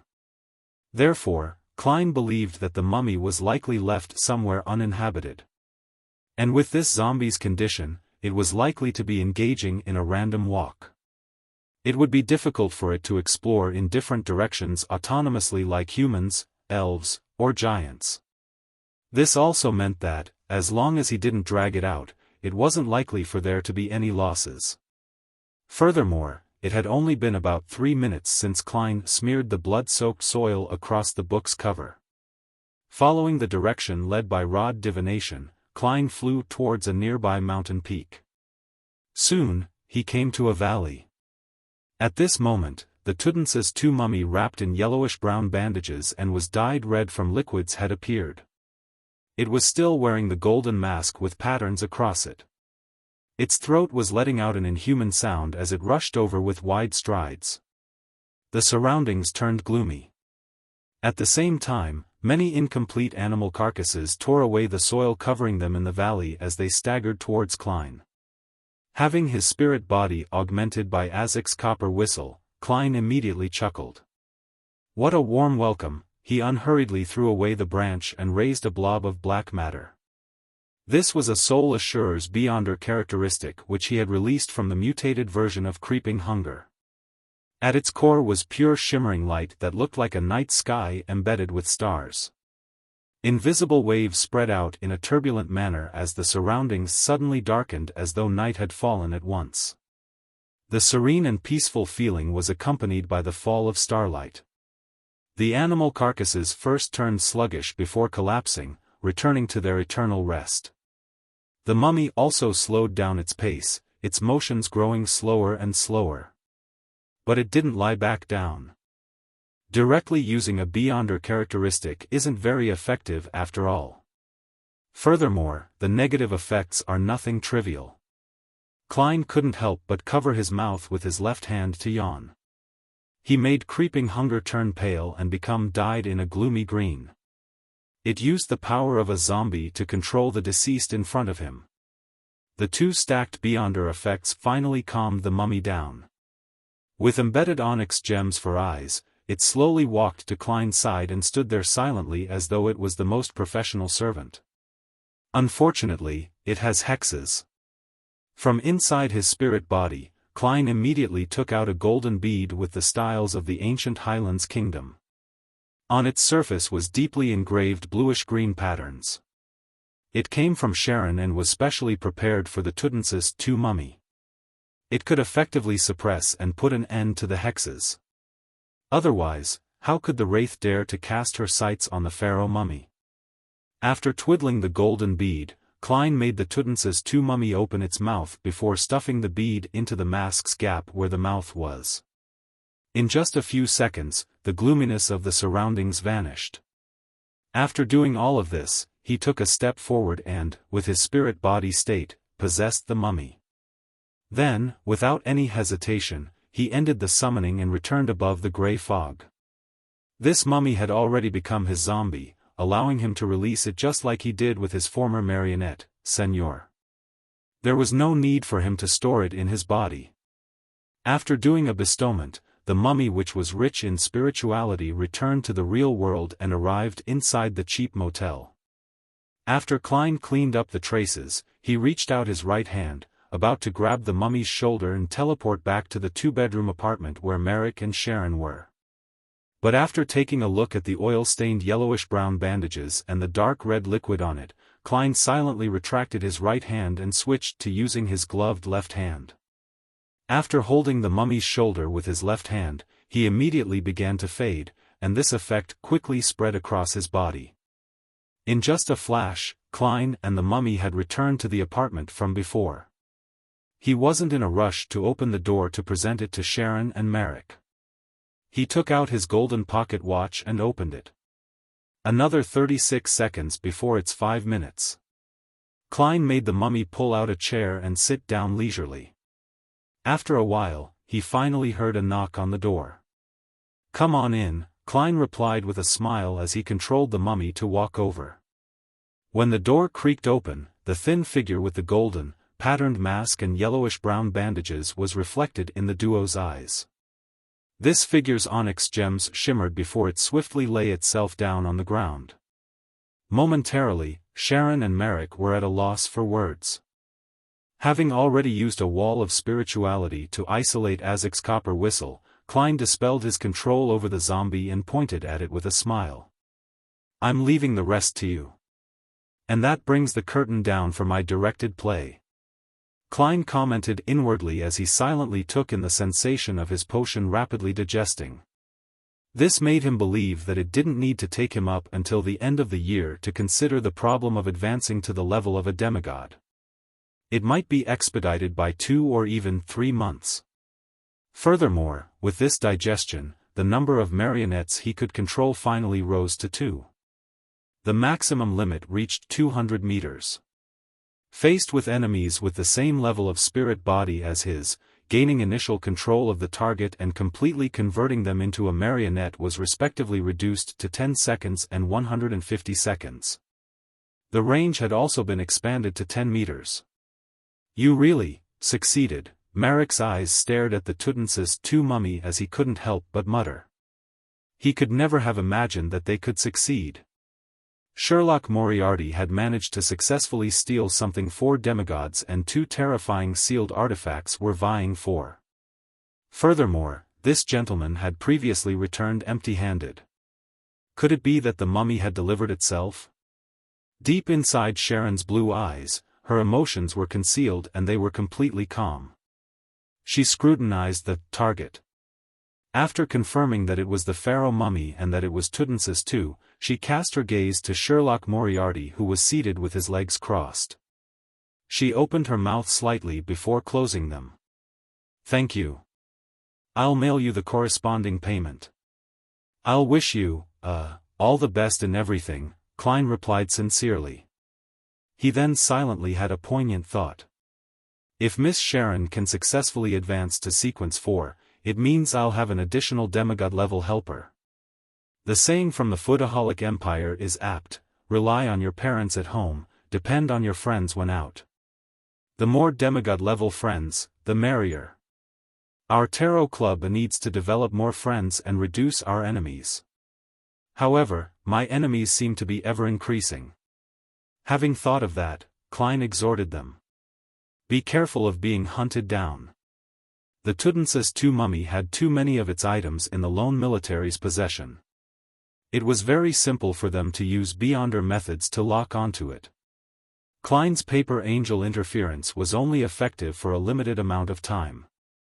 Of course, he believed that Sharon and Merrick were prepared, otherwise, they wouldn't have had thoughts on stealing the pharaoh's mummy. Likewise, he also believed that they could deal with the origins of the grey metal masks and special fireworks. If it's Danitz, he would most likely say, it didn't cross my mind. Klein did a comparison with a particular hunter failure. Sharon nodded, indicating that she would take note.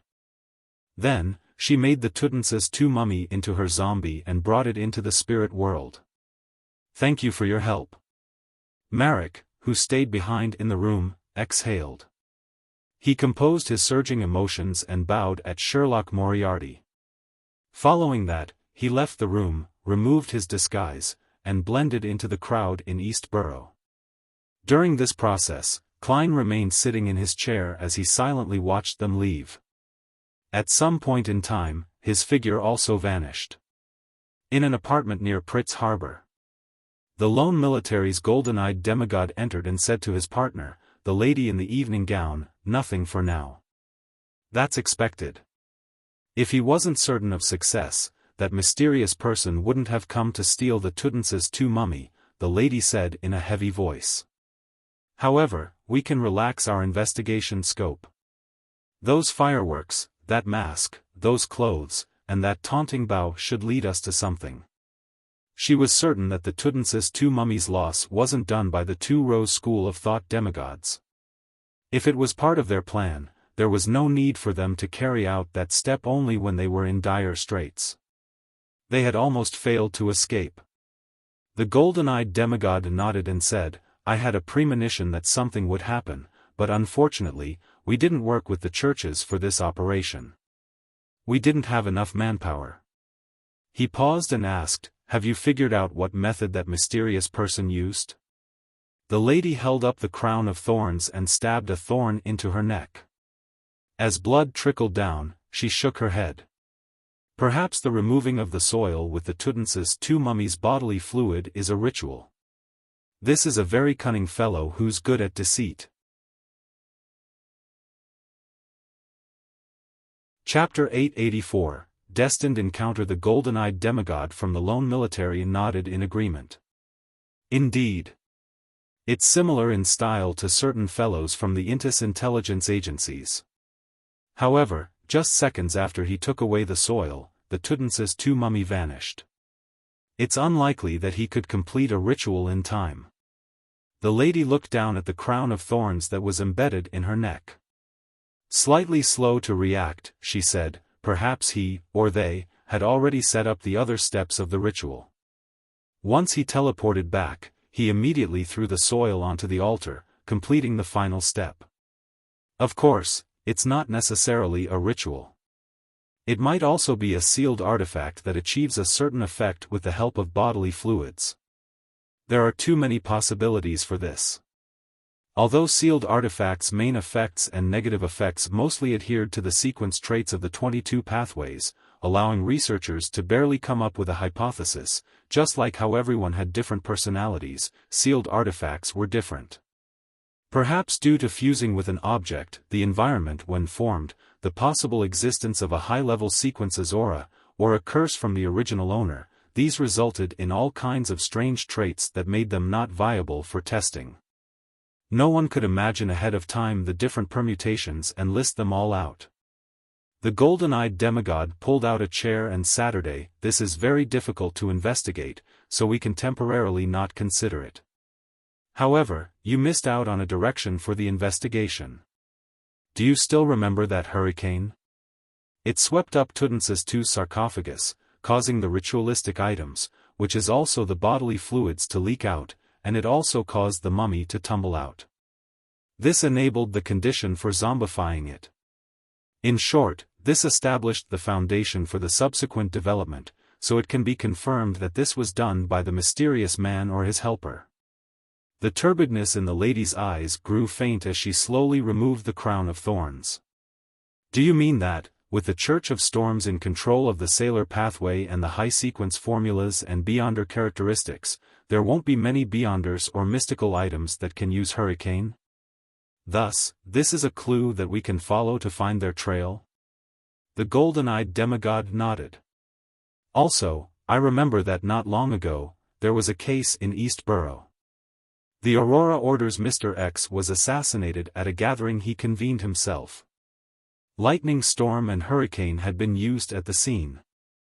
This garnered a lot of attention from the Church of Storms, and they have been constantly looking for clues. To have two hurricanes happen in the same area in a short period of time and not belong to official organizations, this can't be a coincidence. I believe it can be preliminarily determined that there is a connection. The group of people who killed Mr. X and stole the mummy might be one and the same. We need to join forces with the Church of Storms to investigate. The lady lowered the crown of thorns and thought. That's a good angle. Also, from their goals and motives, we can figure out certain things.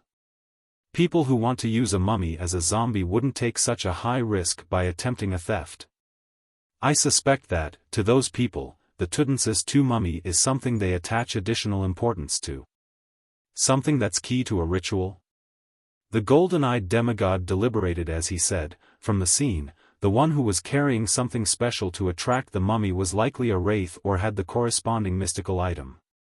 Combining the goals and motive, I have a theory. The lady's heart stirred as she blurted out, members of the temperance faction that escaped from the Rose School of Thought?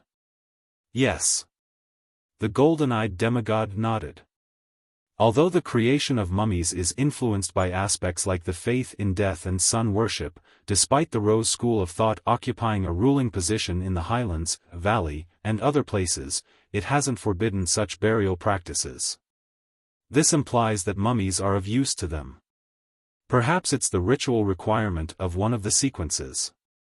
Upon saying this, he chuckled in a self-deprecating tone. There's another possibility. To show off and act. That bunch of people might not really want the mummy. It just happened to satisfy certain conditions, giving them the opportunity to steal. Hence, they did a grand act. To some sequences of particular pathways, this is key to digesting the potion. As a demigod, he was knowledgeable, so he naturally made many connections. The lady deliberated and said in a heavy voice, I suspect that it's not just one possibility but a potpourri of reasons. We shall use this as the foundation for our investigations. Backland, Sherwood Borough. In a building near the Tussock River. The silent one Mimosi sat in front of a square table that had a tablecloth spread across it with golden nails placed on it. It said in a deep voice, Zatwin, who do you think stole the Khedive mummy? Not far behind him, a figure rapidly appeared on a piano bench. This figure wore a black clergyman's robe with a black glove on his left hand. His face was thin, and his skin color was brown. His eyes were recessed like a dried corpse. His mustache hair was black at the root and white outwards. They extended from his mouth all the way to his ear. However, it wasn't thick and was rather short. It appeared rather sparse. Zatwin's eyes were close to his skin color. Despite having the bearing of a priest, he gave off a cold and terrifying feeling. He appeared to be someone who would transform amidst silence. Thinking, he said, there are only a handful of people who yearn for a Khedive mummy and would be willing to take the risk to battle demigods. And here in Backland, there's only Sharon. She has likely received Rionette Tinker's help, otherwise, it's impossible for her to succeed. Mamosi picked up a golden nail covered in dense patterns. After a few seconds of silence, he said, "Who was the one who teleported? It doesn't resemble Gehrman Sparrow. Another helper Sharon hired? Perhaps." Zatwin coughed as his pale face flushed blue. "I believe we need to think of a way to pray to Mother Tree. We should be able to receive a revelation." Mamosi nodded gently and stabbed the golden nail through his bottom lip. Upon seeing this, Zatwin covered his mouth and slowly got up. He staggered down to the first floor in preparation to leave and return to his hideout. On the first floor, he saw a dark environment with shimmering candlelight. The fragrance of food wafted from different directions, filling the air. The residential buildings in the nearby area were terraces. Facing the street on the first floor were shops. The contact point of the Rose School of Thought was in a restaurant which mainly served Southern Continent cuisine. As he had suffered quite serious injuries in the operation, Zatwin didn't wish to maintain his state as an evil spirit. It was too great a burden on the injured him, therefore, he had changed into a black clergyman's robe as he hobbled to the entrance. At this moment, a customer walked into the restaurant. This customer wore a black formal suit with black pants and leather shoes. He had a pair of black eyes and a thin face. He had a slightly broad forehead as he wore a monocle and a very tall top hat. As he casually glanced around, his gaze landed on Zatwin. Upon seeing the black gloves Zatwin was wearing on his left hand, the ends of the customer's mouth curled slightly. He shook his head with a smile, seemingly a little disappointed. Then, he entered the restaurant, brushing past Zatwin who had stared back with a maleficent look. Zatwin didn't pay too much attention as he walked out and reached the streets. Under the illumination of the street lamps, the night's cool breeze blew at him, causing the Rose School of Thought demigod to suddenly tremble. Zatwin knew that this was a result of his spiritual perception being triggered. With his heart tightening, he immediately looked down at his hands, surprised to realize that the black glove on his left hand was gone. Gone. As a demigod, Zatwin didn't know when the sealed artifact on his hand disappeared. He quickly turned around and looked into the restaurant as the image of the man from before suddenly surfaced in his mind. Soon, he locked onto the target's aura and found that he was still inside the restaurant. The man had even called out to the waiter to bring him a menu. Zatwin originally had thoughts of using Mirror Blink to possess the man. But for some unknown reason, his hands shook involuntarily. In an indescribable manner, he believed that a dangerous and terrifying enemy hid in his surroundings. Just as this thought flashed past his mind, Zatwin subconsciously took a step to the side, walking to the end of the street as though nothing had happened. In an apartment in Sherwood Borough. Furs was reading the latest issue of Ladies' Aesthetic when she suddenly heard a key turn and the sound of the door opening. "Why are you so late today?" She looked towards the door where Zio stood. Zio ruffled her short blonde hair and said, "When I was almost home, I saw a meet-up mark from MI9. It was urgent." "What happened this time?" With piqued interest, Furs lowered the magazine in her hand. A continuation of Mr. X's assassination, Zio bent down to switch to her home slippers and said in passing. The look on Furz's face froze as her eyes darted about slightly. "Any clues?" "Not really. Back then, a hurricane at the demigod level appeared. It's not common outside the Church of Storms, and just earlier tonight, there was a small-scale hurricane attack at the dock at Pritz Harbor. A pharaoh mummy was stolen away in the chaos," Zio explained simply. "MI9 suspect that the two cases were done by the same group of people, so they are pressing informants like us to work harder at gathering intel and finding clues. My Laymanos Travels still has a hurricane." "Mr. Gehrman Sparrow? Why is he stealing a pharaoh mummy?" Furs forced a smile. "Perhaps it was done by the Church of Storms?" Zio rolled her eyes at her and quickly walked into the kitchen in search of food. Early morning, 160 Buckland Street. Moments after Klein finished washing up, and before he could open the door to let Richardson in, his spiritual perception was triggered. He saw Miss Messenger's headless body walk out of the void with 4 heads in hand. One of them was biting down on a rather thick envelope. Opening its mouth, a large pile of gold coins was spat out. "I can finally repay my debt."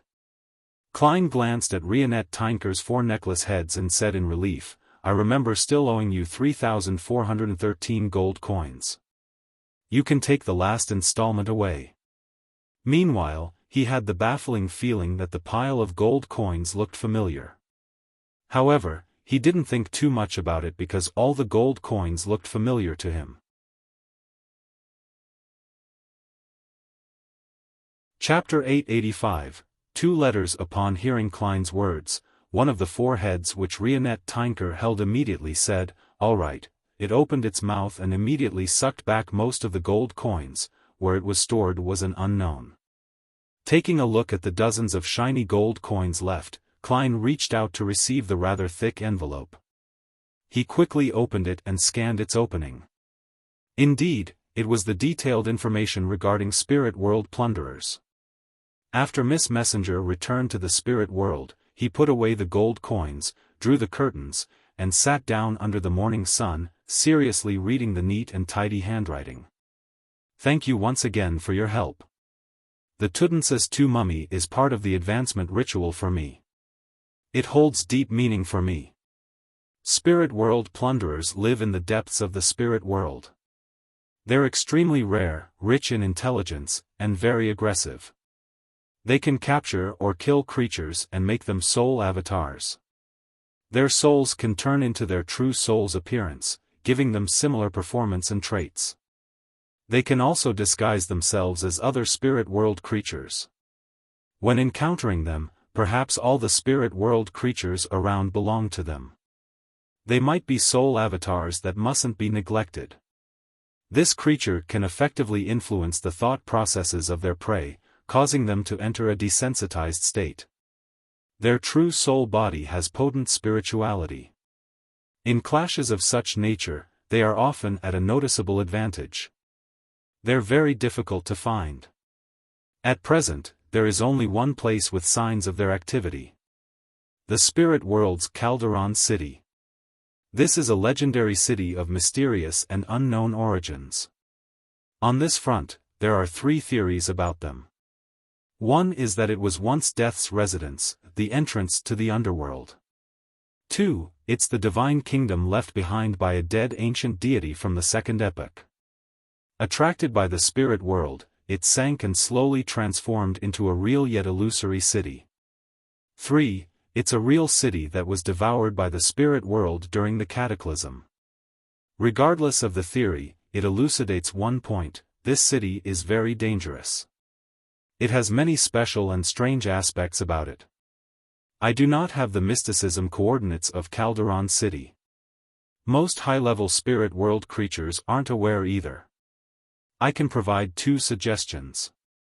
First is to use a special secret deed ritual to pray to Red Light Ire Moria to receive the corresponding answer.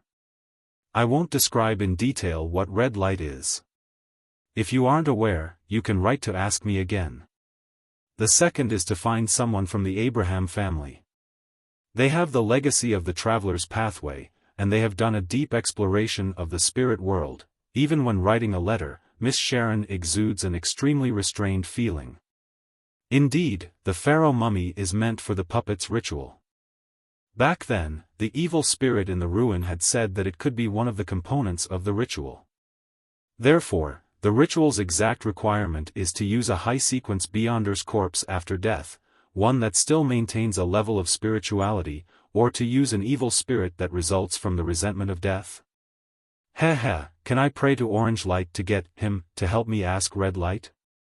To others, finding Calderon City is a very difficult task, but to me, it's extremely simple. I can directly give this task to Miss Magician. She has just contributed greatly to the Abraham family. I hope the first theory about Calderon City is correct. That way, once I make contact with Mr. Azek, I can see the dangerous residents of this mysterious city line up in 2 rows as they welcome me." Klein shook his head, throwing such a beautiful fantasy to the back of his mind. He scrutinized the information regarding spirit world plunderers and confirmed that they had partial characteristics of marionettist and bizarro sorcerer. They were rather dangerous high-level spirit world creatures. To make soul avatars have the same appearance, performance, and traits of their true souls is identical to a bizarro sorcerer's ability to give their powers to a marionette. At Zeradal's level, perhaps at Sequence 3 Scholar of Your, perhaps he can temporarily give certain Beyonder powers to other creatures that are marionettes? Klein began tearing the letter while in thought as he flicked his wrist and engulfed the letter in scarlet-red flames, burning them into ashes that fell into the trash bin. After reining in his thoughts, while dressed in pajamas, he walked to his bedroom's door to get Richardson to come in to help him change his clothes. Under St. Samuel Cathedral. As usual, Leonard Mitchell was leaning back into his chair with his legs raised on the desk. There was nothing abnormal about his expression, but he was thinking about Amon deep down. Ever since he knew that the angel had arrived in Backland, Palaz Zoroast inside him had become abnormally silent. He wasn't as active as before to proactively speak or give suggestions. If not for the answers he received when he posed questions, Leonard would have even suspected that Old Man had secretly sneaked off to find another host to parasitize. Amidst his thoughts, his Red Gloves captain, Nighthawk's deacon, Soest, walked in. How was the interrogation? Any results? The Red Gloves in the room who were dealing with their own matters quickly cast their gaze to the door. Late last night, they had just finished a mission. They had captured 3 numinous episcopate members that they had been tracking for quite some time. Now, they were awaiting the results of the interrogation. Soas sternly surveyed the room and said, "We had contributed greatly in this, but the results aren't something good. Based on the testimony of the 3 numinous episcopate members, as well as the information the Church had previously gathered, we can come to a preliminary conclusion that the numinous episcopate has fractured between reviving death or creating artificial death. The latter has already achieved some progress and benefited significantly from it. They are filled with animosity towards Lone and to us. They plan to put parts of the experiments of artificial death in Backland. Yes, their thoughts are the same as your present concerns. Even if the experiment fails, there's a chance of severely damaging the capital of capitals." Leonard instantly snapped out of his daze as he exchanged looks with Cindy and Bob, seeing the surprise and rage in each other's eyes. At this moment, Soest rapped the side of the table to stop the members from further discussion. He cleared his throat and said, "Our new mission is to head to the southern continent to find the key members of the numinous episcopate's artificial death faction based on clues gleaned from the testimonies we received. We need to figure out how many remnant thorns are left in Backland before uprooting each and every one of them. We will receive help from Ma'am Daly on this mission. And the Church will give her the potion as an advanced payment, helping her prepare the ritual so that she can become a gatekeeper before she heads off. In addition, the high-ranking deacon in charge of the southern continent, Her Excellency, the goddesses Ilia, and the local Nighthawks, will provide us with help, giving us the corresponding sealed artifacts and helping us with the preliminary investigations. Ladies and gentlemen, head back to rest for a day and prepare yourselves. We will set off tomorrow night." "Yes, Captain." Cindy, Bob, and company stood up and replied. Leonard stood up as well, but he didn't say a word. The first thought that flashed in his mind was, "I can use this opportunity to leave Backland to escape the threat of Amon." After returning to 7 Pinster Street, he asked with a suppressed tone after closing the door and drawing the curtains, "Old man, problem solved. I believe a normal assignment for Red Gloves won't garner the suspicion of Amon, right?" The slightly aged voice in his mind replied slowly, "No." Leonard could tell that Old Man's voice appeared much more relaxed. As his mind stirred, he considered for a moment and said, should I write to Klein Moretti and tell him that we will be leaving Backlund for a very long period of time?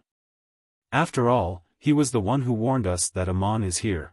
Pallas Zoroast replied in the same tone, write it if you wish. Leonard exhaled, pulled out a piece of paper, and picked up a fountain pen. He deliberated for a moment and lowered his wrist to write, I have a mission that will require me to leave Backlund. Looking at this short sentence, Leonard put down his pen and folded the letter. Soon, he finished preparing the ritual to summon the messenger.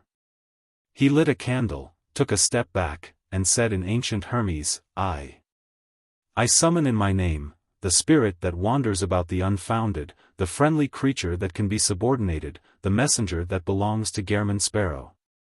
The howling of wind sounded in the room as it turned intense. The candlelight burgeoned as it was tainted with paleness.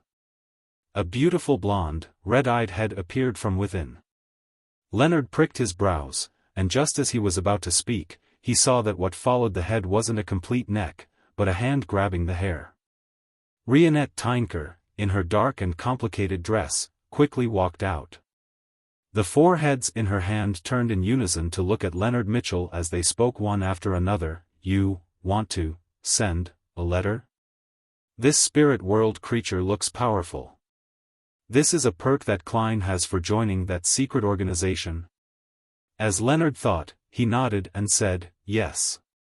The four heads held by Rionette Tynker spoke one after another. You need to pay 1 gold coin, 1 gold coin. Messengers from the mysterious world also collect money. Leonard was somewhat astounded but was at a loss for a reaction. All he could do was reach into his pocket and take out a gold coin. Only then did Rionette Tynker raise two of her blonde, red-eyed heads to grab the letter and gold coin. Following that, she stepped into the void and vanished. After the candle was restored to normal, Leonard muttered with a laugh, what a strange messenger. Just as he said that, the slightly aged voice of Pallas Zoroast echoed in his mind. It's best you do not speak negatively behind her back, her. Old man actually addressed a messenger as a her. A messenger can be a her. Leonard's eyes widened immediately. Pallas coughed slightly. Her state is very strange, not better than mine. In short, that organization that believes in the fool is more, when making contact or cooperating with Klein Moretti, it's best you be more careful. After saying that, the parasite fell silent without saying another word. Leonard actually wants to use a mission to leave Backlund so as to avoid the threat from Amon? This is an idea the grandpa came up with? That's way too cowardly, no?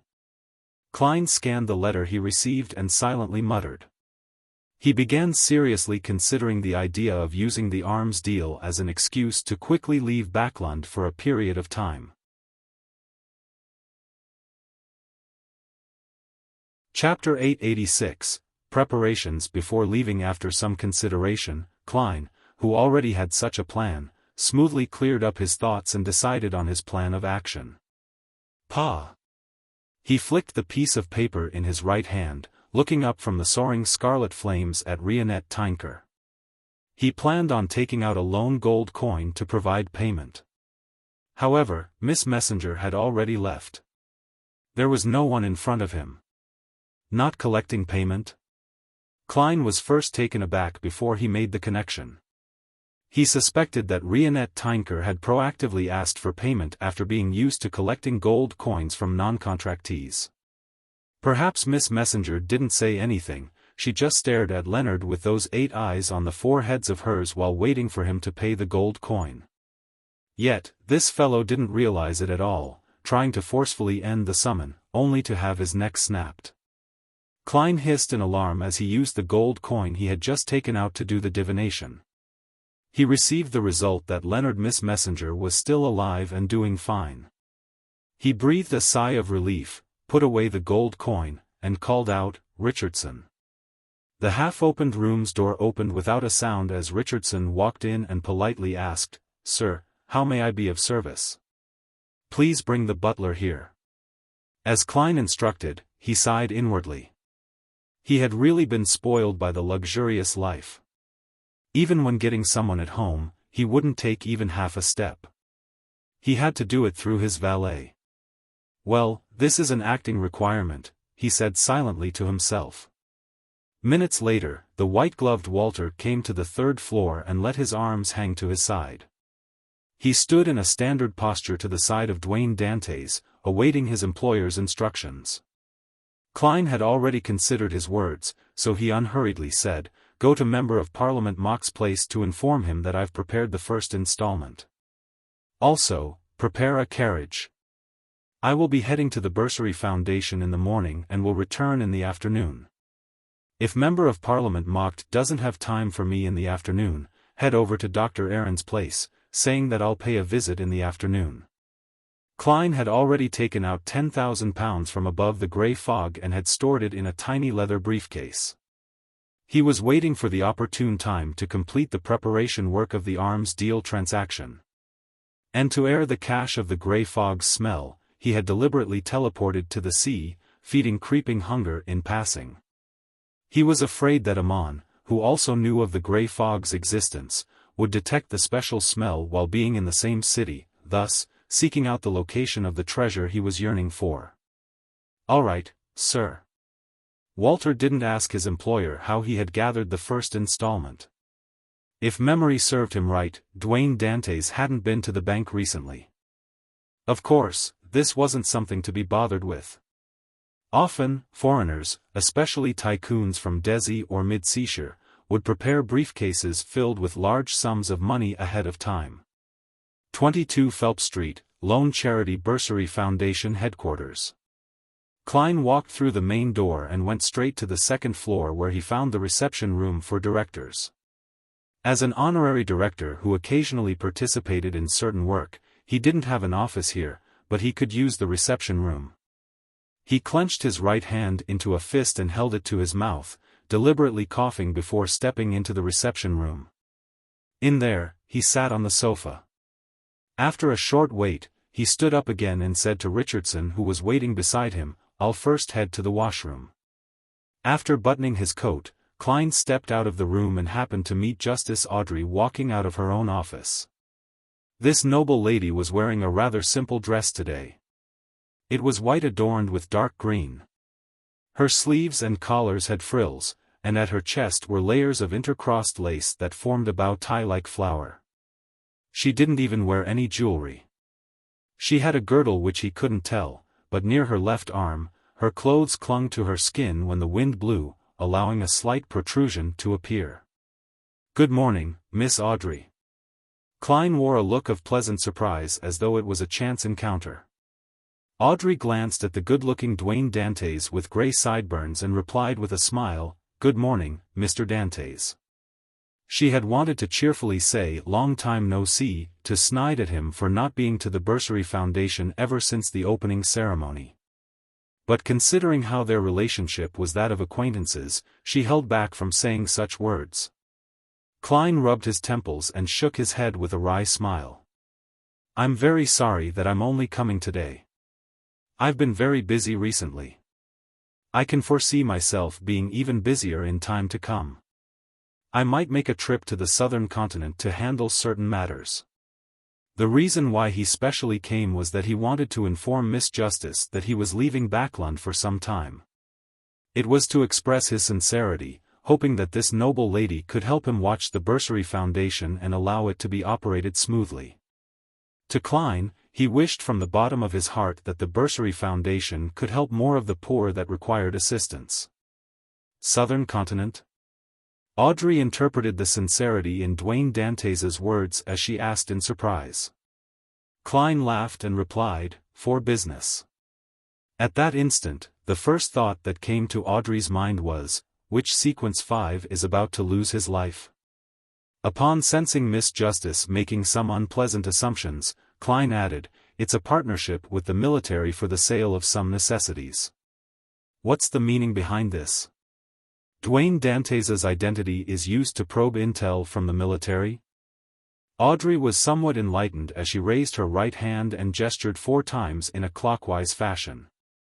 She said with a bright smile, "May the goddess bless you so that everything goes smoothly." After habitually saying that, she sensed that there was something discordant about that. She had wished that the goddess would bless a blessed of Mr. Fool. This is probably closer to a curse, right? Will Mr. Gehrman Sparrow be angry?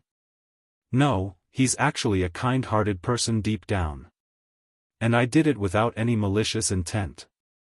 The one who returns from the southern continent is probably another blessed who's playing Dwayne Dantes, right? Will it be a demigod?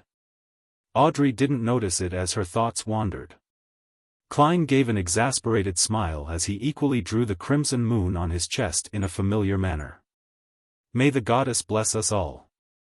And that she doesn't smite us with divine punishment, he added silently. Following that, he spoke as though it was a casual chat. Have you been going to the schools to do some promotions lately?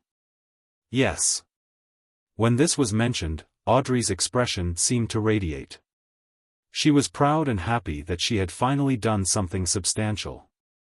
Just as she nodded with some strength, her green eyes revealed a look of sadness. After visiting a few public primary schools, I found many of the children there very pitiful.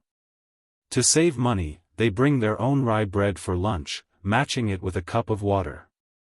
Upon saying that, she looked at Dwayne Dantes and said, somewhat embarrassed, I know that they're temporarily not bringing me along to the night schools and Sunday schools to prevent me from seeing something worse. But I can imagine things just like those workers who can only live for a few years once they start working at the factories. This was something that the World Gehrman Sparrow had once told her. It was the first time she knew of the real situation of the lower class of Backlund, but having not seen them with her own eyes, all she could do was rely on her imagination. Klein sighed and said, perhaps it's worse than you can imagine. There's no need to worry. Once you showcase your ability and win their trust, you will become one of them. Okay. Audrey nodded, as though in thought about how she could showcase herself better. Klein didn't continue on the conversation.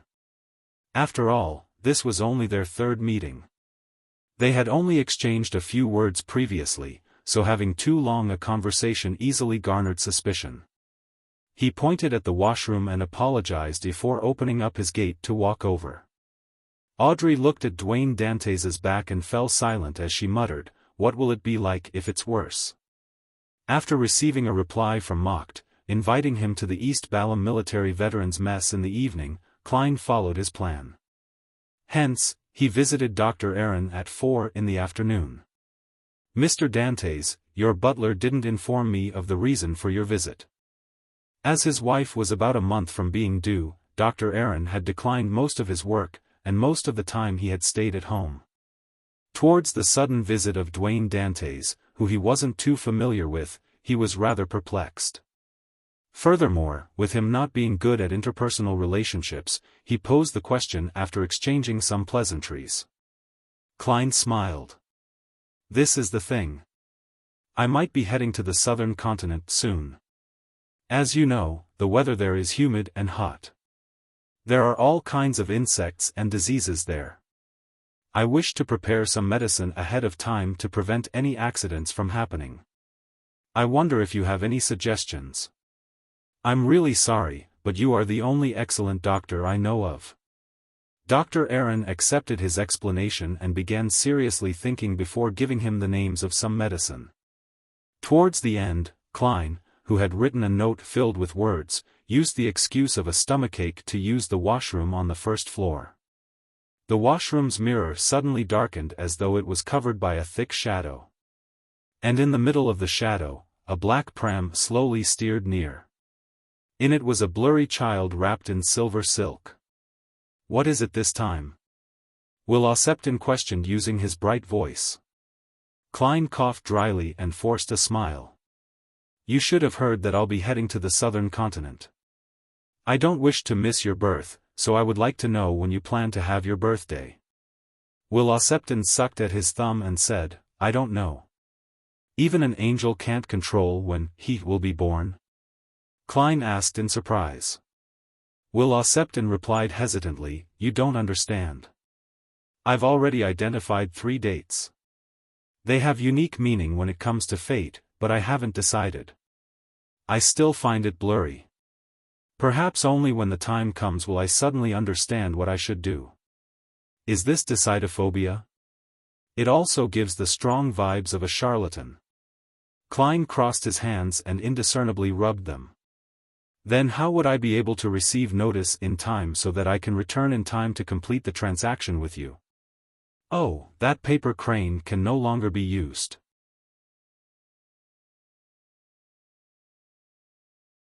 Chapter 887, Familiar Figure. Upon hearing Klein's question, the infant wrapped in silver silk raised his fleshy arms and threw them up. I can't do anything about it either. I'm still in my mother's womb. Although you can no longer write on that paper crane, it can still help me locate you. If there's anything, I will inform you. Klein had already expected such an answer from Wuxia. He maintained his smile and explained, that paper crane is already damaged. I think it will have problems locating my position. Following that, he gave his suggestion, perhaps we can do this, you can summon my messenger when you're born to write to me. He wasn't too worried that Wuxia's birth would result in anything abnormal, causing the snake of fate to have to change locations while in a baby's body. That would prevent him from contacting him again. Inside the black pram, Wuxia gaped his mouth before closing it again, momentarily not giving an answer. After a few seconds, the infant's mouth curled and said, "Do you think that's realistic? Not only are you getting a newborn to write a letter to you, he still needs to hold a ritual and summon a messenger." Klein chuckled and said, "But you're a snake of fate. The laws of nature still need to be respected." Wuxia threw down his arms and smacked the cushion beside him. This infant thought for a moment and said, "Let's do this. Get someone to watch this area. Once they realize an infant is born, they can immediately inform you." Klein's eyes darted about for a while before saying, "That works." On this matter, he had many people he could get help from. He could hire a gangster through Sharon and inform him via his messenger, or he could get the usually free Emlyn White to do it. He could also hire bounty hunter, Miss Zio, letting Miss Magician be responsible for informing the World Gehrman Sparrow of the developments. He could also get a Rhodes to take note of the surroundings and report to him through a one-way communication method. However, that fellow, Emlyn's nose is very sharp. I wonder if he will smell the placenta blood and be able to identify what it truly is. If that's the case, it might result in him suffering the impact of seeing a mythical creature.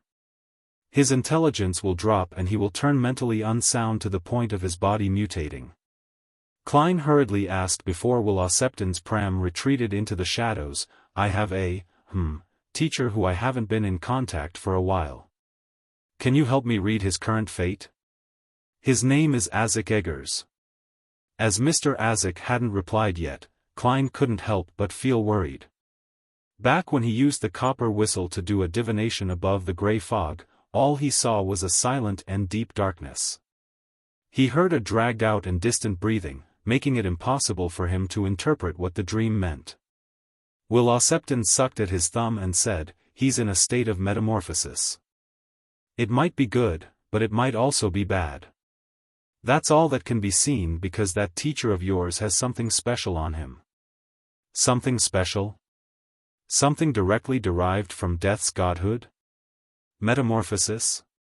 This is referring to Mr. Azek's recovery of more memories, so he's in a slumber to recover his corresponding strength? Klein thought as he bowed. "Thank you for your answer." Wuxia turned his head and looked to the side. Klein thought and gave a warning. "Based on what I know, blasphemer Amon is here in Backlund. Of course, it's most likely an avatar." Wuxia was taken aback for a moment before chuckling. "It's a bane for you, but a boon for me. Amon and Ouroboros are absolute enemies. No, a more accurate description is that he hates the true creator. Amon is often thinking of means to pull him down from his throne as a god, while Ouroboros is loyal to that evil god." After saying that, the black pram retreated into the shadows as everything was restored to normal.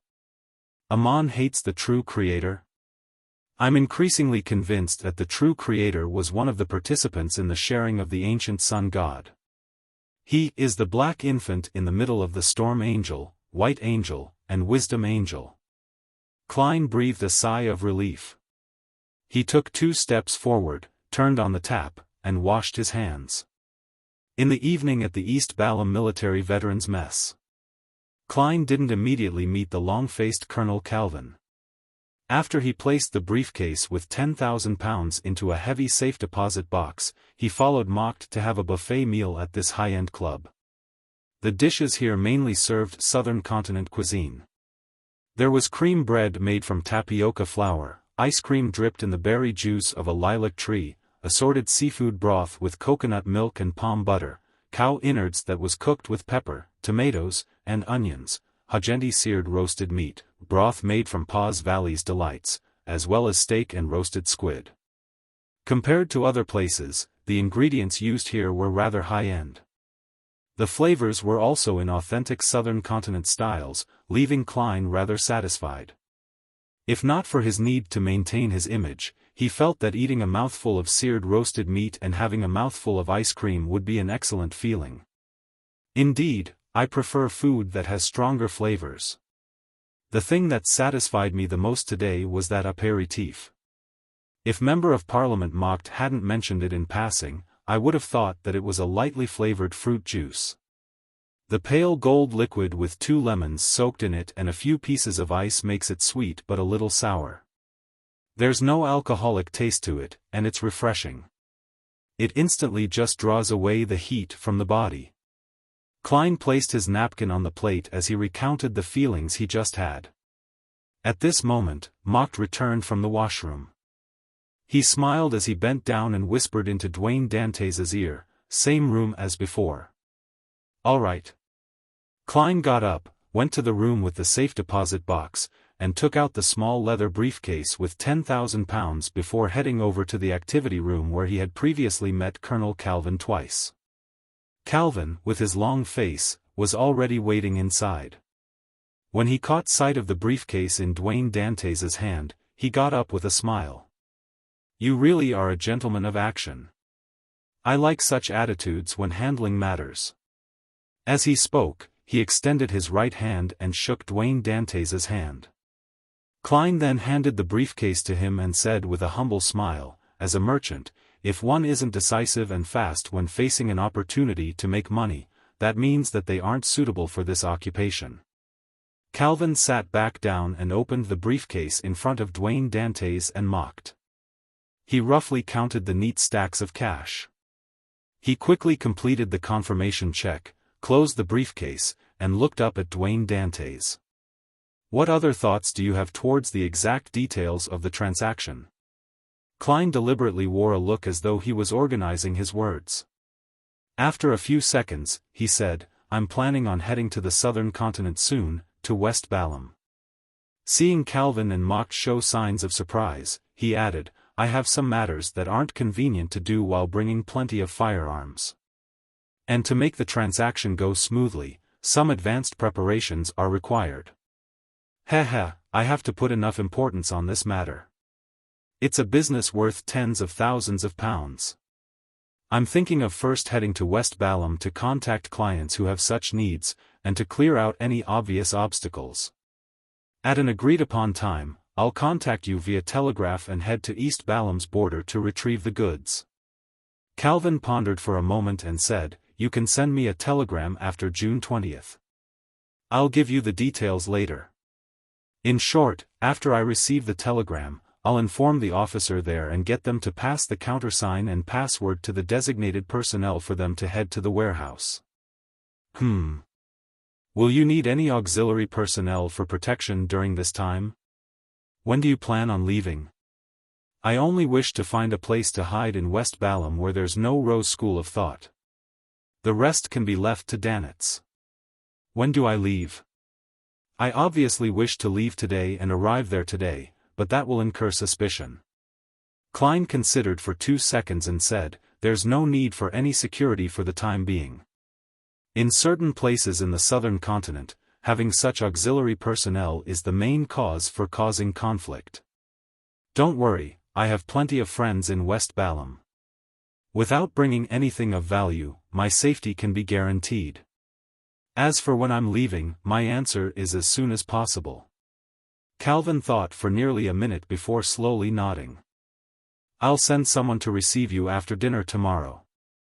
The military will have an airship that needs to send goods and personnel to Desi Bay.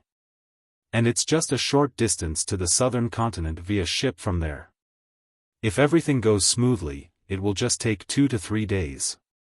Even if there's a storm on the way, requiring a detour of the sea route, it will still take a maximum of a week. Thank you. Klein sincerely stood up and bowed. From his point of view, leaving Backlund with the military was safe enough. He wouldn't be made a target of suspicion. After discussing some details, Klein got up and bade farewell and returned to the foyer in preparation to leave. In the foyer, beside the dining table, there were nearly 10 military-clad or casually dressed men holding a cup of wine gathered. They were chatting and laughing about the recent rumors. When Klein swept his gaze over, he suddenly found a figure somewhat familiar. The man was more than 1.85 meters tall but less than 1.9 meters. He had rather long arms, and his feet were faced outwards to a certain degree. His shoulders were abnormally broad, causing his black suit to appear rather tight. This.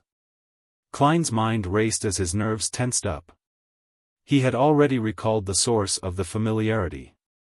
It was the demigod that met crazy Captain Connors that night. He was the demigod suspected to be working for a particular faction of the royal family, one who was supervising the human trafficking.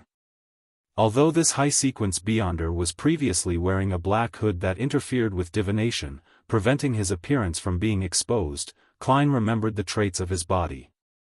That was what a faceless was good at.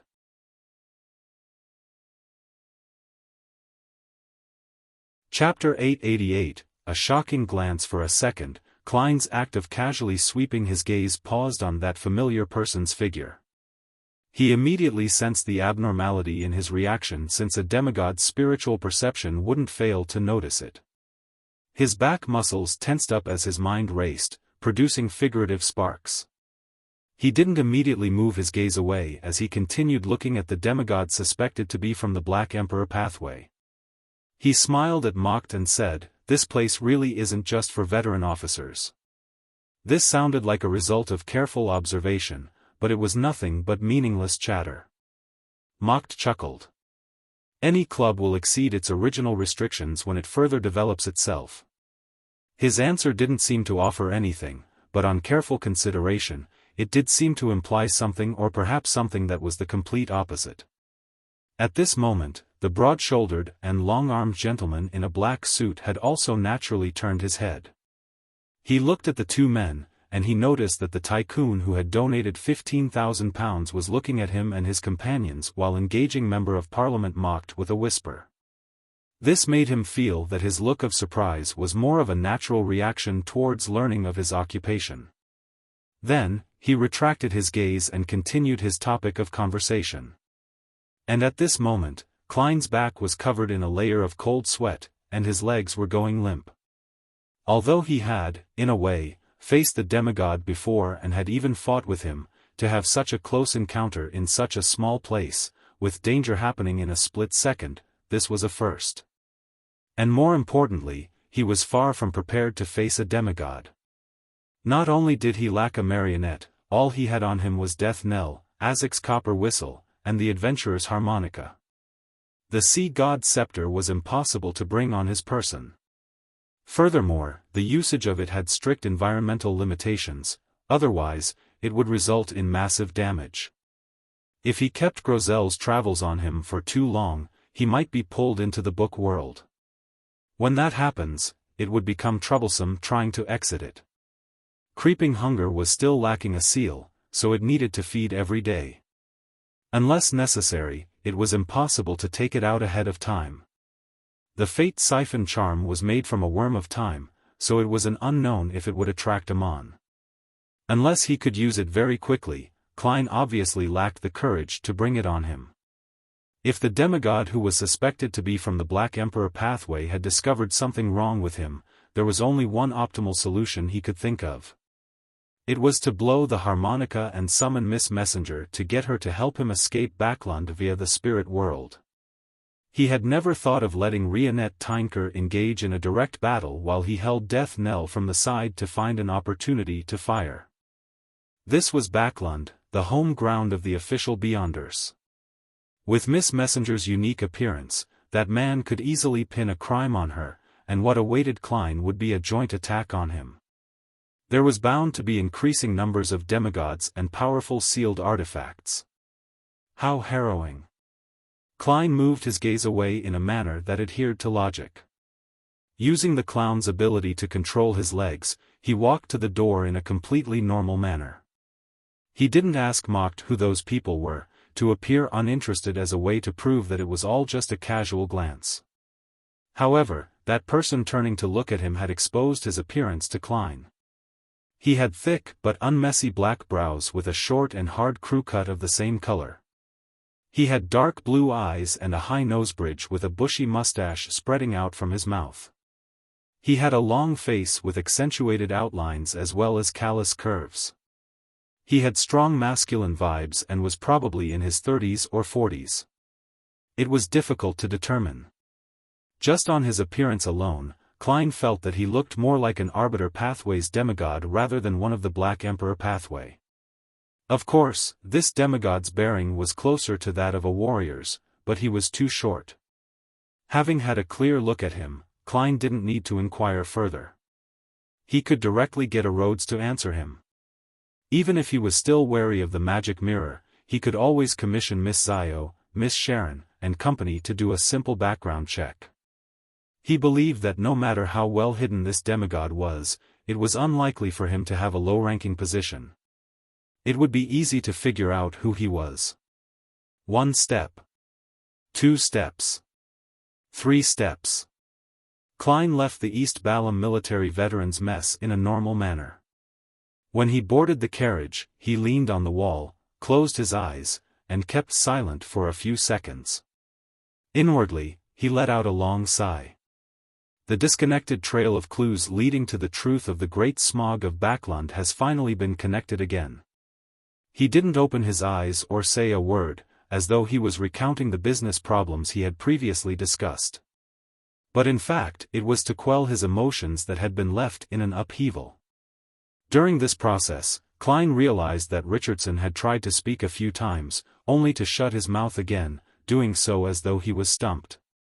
Ultimately, he didn't say a word, focused on preparing Marquis black tea for his employer.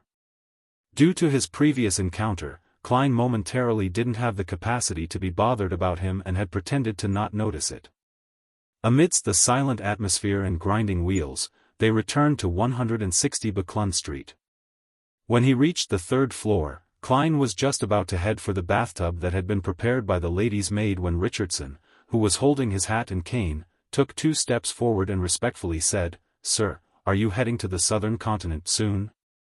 "Yes," Klein replied frankly.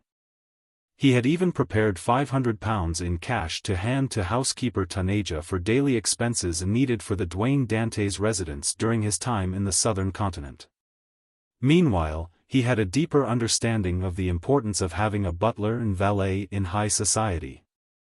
There were many things that a master couldn't keep from them, therefore, any conflict in faith and political inclinations necessitated a change. Richardson hesitated and said, "Sir, I was born in the southern continent and am fluent in Dudanese.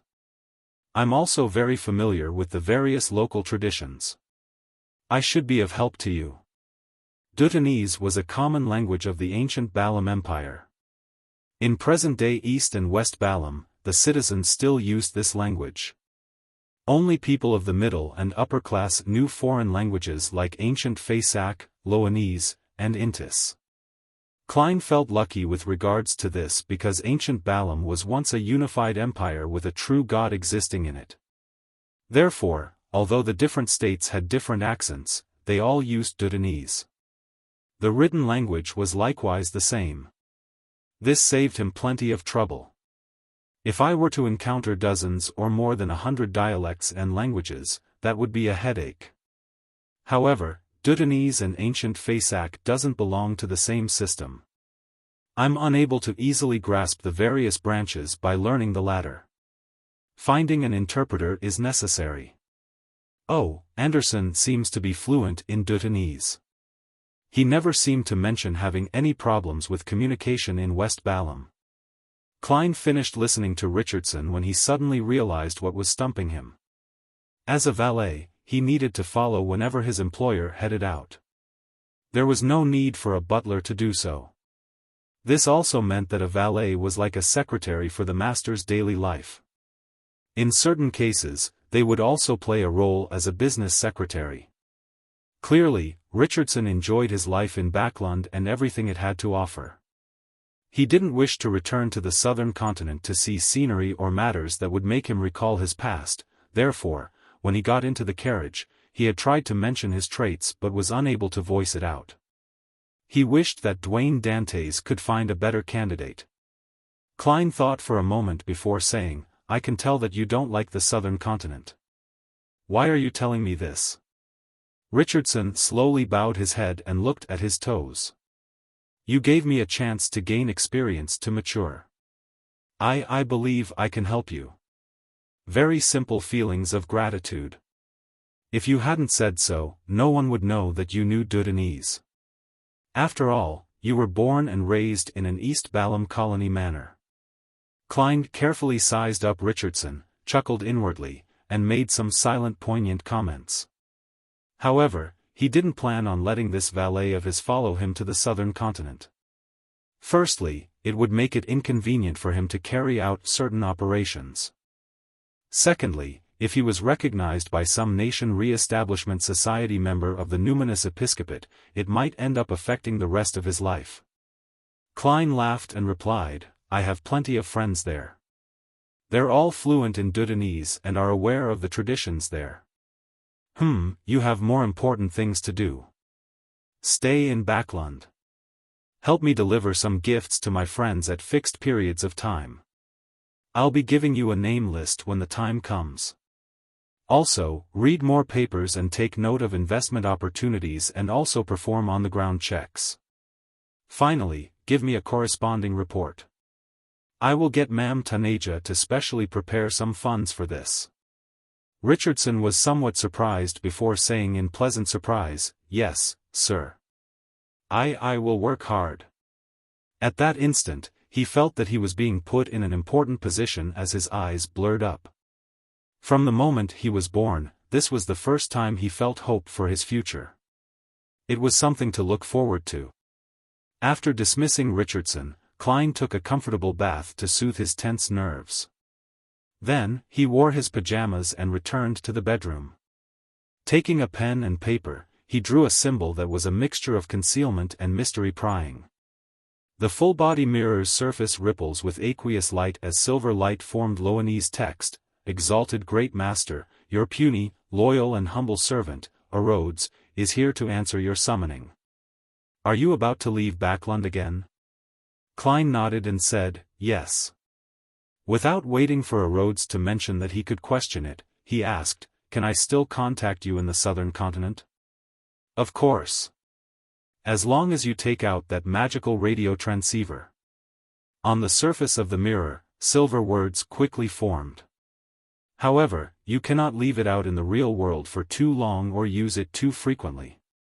There are plenty of beneficiaries of the Mother Tree of Desire. She can use it to detect you." Klein nodded gently and asked, "What do you know about the Mother Tree of Desire?" Rhodes suddenly fell into silence. It was only after a very long time that its silver luster formed a complete sentence. "I don't dare to mention it, nor do I dare to show it."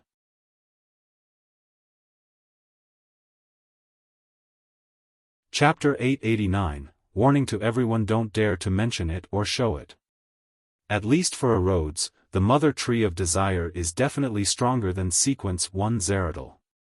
No, it's even stronger than the Monster Pathway's uniqueness, Die of Probability. There should be a way to circumvent the restriction to get Rhodes to display the corresponding information, such as bringing it above the gray fog. Heh, how is that possible? That won't happen unless I'm already an angel and in complete control of that mysterious space. Klein's eyes moved slightly without pressing the question. He asked, "It's your turn to ask." The full-body mirror's silver light turned brisk, forming a new sentence. "Great Master, what other instructions do you have for me?" "Nice question." Klein thought for a moment and said, "After I leave Backlund, take note of Dr. Aaron Series's family. Once his wife gives birth, remember to mention it to me when I summon you." After careful consideration, Klein believed that leaving this matter to a Rhodes was for the best. After all, no one could monitor Dr. Aaron's residence 24 hours a day. And what Klein needed to do was to switch residences at the end of the month to turn on the radio transceiver once. "All right, Master," the words on the mirror reflected a Rhodes's mood. "I have a question." "Speak." Klein nodded, giving permission. This time, the sentence Rhodes presented were filled with pauses as though it was very hesitant. "Great Master, what relationship does that child have with you?" It seemed to be puzzled why a supreme ruler above the spirit world would pay so much attention to a yet-to-be-born infant. I've already said that it's the yet-to-be-born child of Dr. Aaron Series, yet Rhodes fails to notice anything special about Wuxia. When it comes to hiding his fate and special traits, a snake of fate is far better than the angels of the other sequences. However, the magic mirror is able to accurately give me the time when Tail Devourer Ouroboros would leave Backlund. It's likely that Wuxia's reboot makes it difficult for high-leveled existences to notice anything. This might also be why he can avoid the Angel of Fate. Klein answered in enlightenment, "Friends. About being Wuxia's godfather, it was just a casual thought." He didn't have much confidence about that or dare to force it, afraid that he would annoy the Snake of Fate. "Only friends," Rhodes revealed an inexplicable sense of disappointment in its words. "Great Master, you can ask a question." Klein thought for a moment before saying, "Do you know who the person I met at the East Balam Military Veterans Mess is? If you aren't sure who I'm referring to, I can draw him for you." In the dark and deep mirror, aqueous light surfaced, producing a cold and bearded man with dark blue eyes. It was none other than the demigod Klein suspected to be of the Black Emperor pathway. Meanwhile, the corresponding text appeared beneath the picture. "He's Brigadier General Konas Kilgore. He's from MI9 and is a deputy director. He's known to be a Sequence 5 from the lawyer pathway, but he wields a powerful sealed artifact. Mi-9. Brigadier General. Deputy Director. From the looks of it, he's the representative of the spy network for the faction of the royal family." Klein memorized the information given to him by the magic mirror. But for a moment, he was at a loss as to the direction for the investigation. After all, Konas was a demigod, and be it spying or sounding him out, it would easily put him in an alert state regardless of whether he did it himself or commissioned someone else. It was bound to provoke revenge. The only reliable idea he had was to rely on Miss Justice to do some gathering of information. Not only was her standing high, she also had the social connections to obtain the relevant information. Furthermore, she was a Sequence 6 of the Spectator pathway. She could steer topics of conversation without garnering any suspicion, allowing her to complete her observation stealthily. I have to say that, although spectators have lacking combat abilities, they are a force to be reckoned with in other aspects. Besides, with the powers of psychiatrist and hypnotist, spectators can control and guide the direction of a battle to a certain extent. Klein reflected over it as he wondered what else he could ask Rhodes about. At this moment, the light from the mirror's surface faded and formed a new sentence. "Great Master, do you wish to know the mastermind behind Quarren's suicide? You are even providing me intelligence on your own accord? Although I've already extricated myself from this matter, I haven't been too actively involved in it and am just awaiting the Nighthawk's investigations. I didn't even find it necessary to ask about it." Klein chuckled inwardly and nodded. "Yes. The full-body mirror produced a silver line of text, Royal Family's consultant, Vin Rambus, one of the counselors of the psychology alchemists. Psychology alchemists? Royal Family's consultant? Klein immediately frowned. He found it difficult to determine what the psychology alchemists were plotting, or if a particular faction of the royal family was dissatisfied with the current political climate and was attempting to nudge it. The psychology alchemists isn't like I imagined, being focused on academics and the exploration of ancient ruins. Do all secret organizations attempt to grasp power at a certain point to influence the world? An anchor's requirement? I wonder if Vin Rambis's ploy is a personal act or decided by the organization. If it's the former, that's still alright, but if it's the latter, it will be easier for Miss Justice to encounter difficult choices as her standing in the psychology alchemists rises. Klein's thoughts whirred as he returned to the question-and-answer game. He deliberated and asked, "What else do you wish to say?" If anyone else had asked such a question, Klein believed that Rhodes would smite them with lightning or use another malicious method to tease them. However, he believed that, as a supreme ruler above the spirit world, he had the right to ask such a question. It was also an opportunity to test Rhodes's bottom line. The silver light on the full-body mirror's surface transformed into another new line without any hesitation. "Great Master, Amon is already in Backlund as you expected. As it's his avatar that came, I can see it." "What do you mean as I expected? When did I expect it?" Klein pricked up his brows and said, "I'm aware." "All right. That's it for today. I'll summon you again using the radio transceiver if I come across any more questions." "Yes, Master, your loyal and humble servant, Rhodes, is constantly awaiting your orders." "Goodbye." The mirror's surface depicted an emoticon of waving a handkerchief. Klein watched in silence until everything was restored to normal. On the second day, which was a Monday, he had already made preparations to head to the southern continent. Apart from the luggage that contained 2 sets of clothes, 500 pounds, and some miscellaneous clothing that was meant for show, he threw the remaining 12,125 pounds and 87 gold coins above the grey fog. The reason why he was so careful was because Klein had a deep impression on his last death and resurrection. If he hadn't had an anonymous account with a few £100 from Miss Justice, he had no idea how long he had to wander the streets. Perhaps he had to really get a job at the circus to be a clown, or he'd have to head to a certain gangster leader's place to borrow some money. Seeing that it was almost 3, Klein headed up above the grey fog, prepared to have this week's tarot gathering. He had previously done a divination here, and he received the conclusion that, unless they were in the same building, Blasphemer Amon was unable to detect a tarot club member being pulled up into the mysterious space above the grey fog. Before long, dark red beams shot up in the Grand Palace, materializing into blurry figures. Having confirmed that she was restarting her psychology lessons this week and having re-established contact with the psychology alchemists, Audrey looked towards the end of the long bronze table in a relatively good mood. She stood up, raised the corners of her skirt, and bowed. "Good afternoon, Mr. Fool." Opposite her, the hanged man also got up and bowed, but he had another question on his mind. He had originally promised the World Gehrman Sparrow that he would give him the mystical item made from the ocean songster Beyonder characteristic last week. But to his dismay, something happened to the artisan, preventing him from handing it over in time.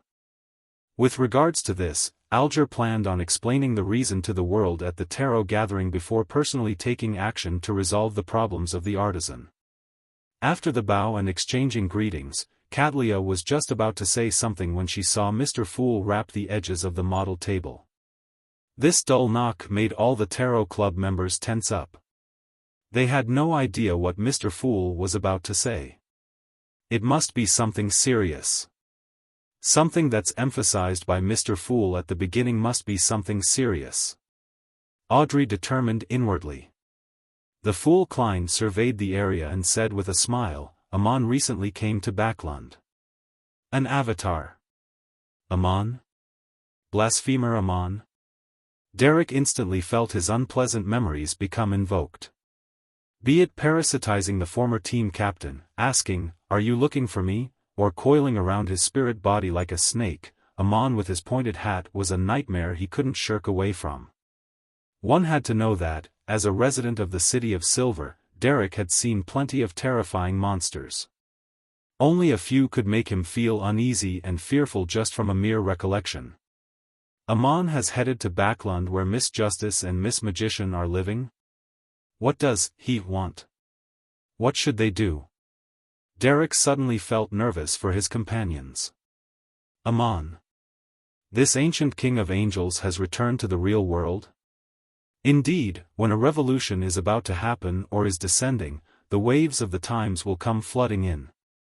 Alger's eyes narrowed as he recalled what Vice Admiral Hurricane Kalangos had once said to him. Katlia's thoughts were similar to his. As the King of Angels had reappeared in the northern continent, she could catch a whiff of the unease. A phrase surfaced in her mind, the changing of an epoch. Amon. Angel of Time Amon. An ancient King of Angels.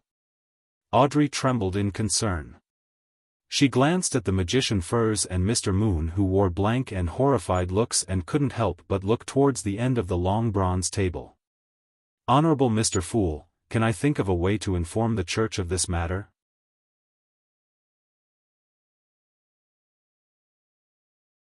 Chapter 890, Ignore him. Regarding Miss Justice's question, Klein had already considered it some time ago.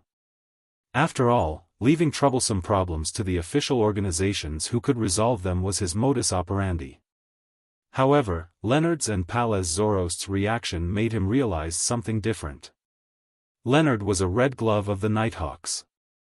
He could easily create an informant to pass the news of Amon being in Backland to the Church of Evernight, and then let the Archbishop and high-ranking deacons decide on a strategy before carrying out an operation.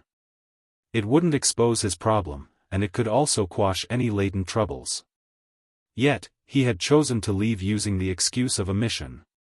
It was obvious to Klein that Amon's appearance was tied to the reason for Leonard's choice of action. He had the suspicion that informing the Church of Evernight might result in unpredictable negative outcomes. Therefore, the angel of the Marauder pathway in Leonard's body had denied this choice of action.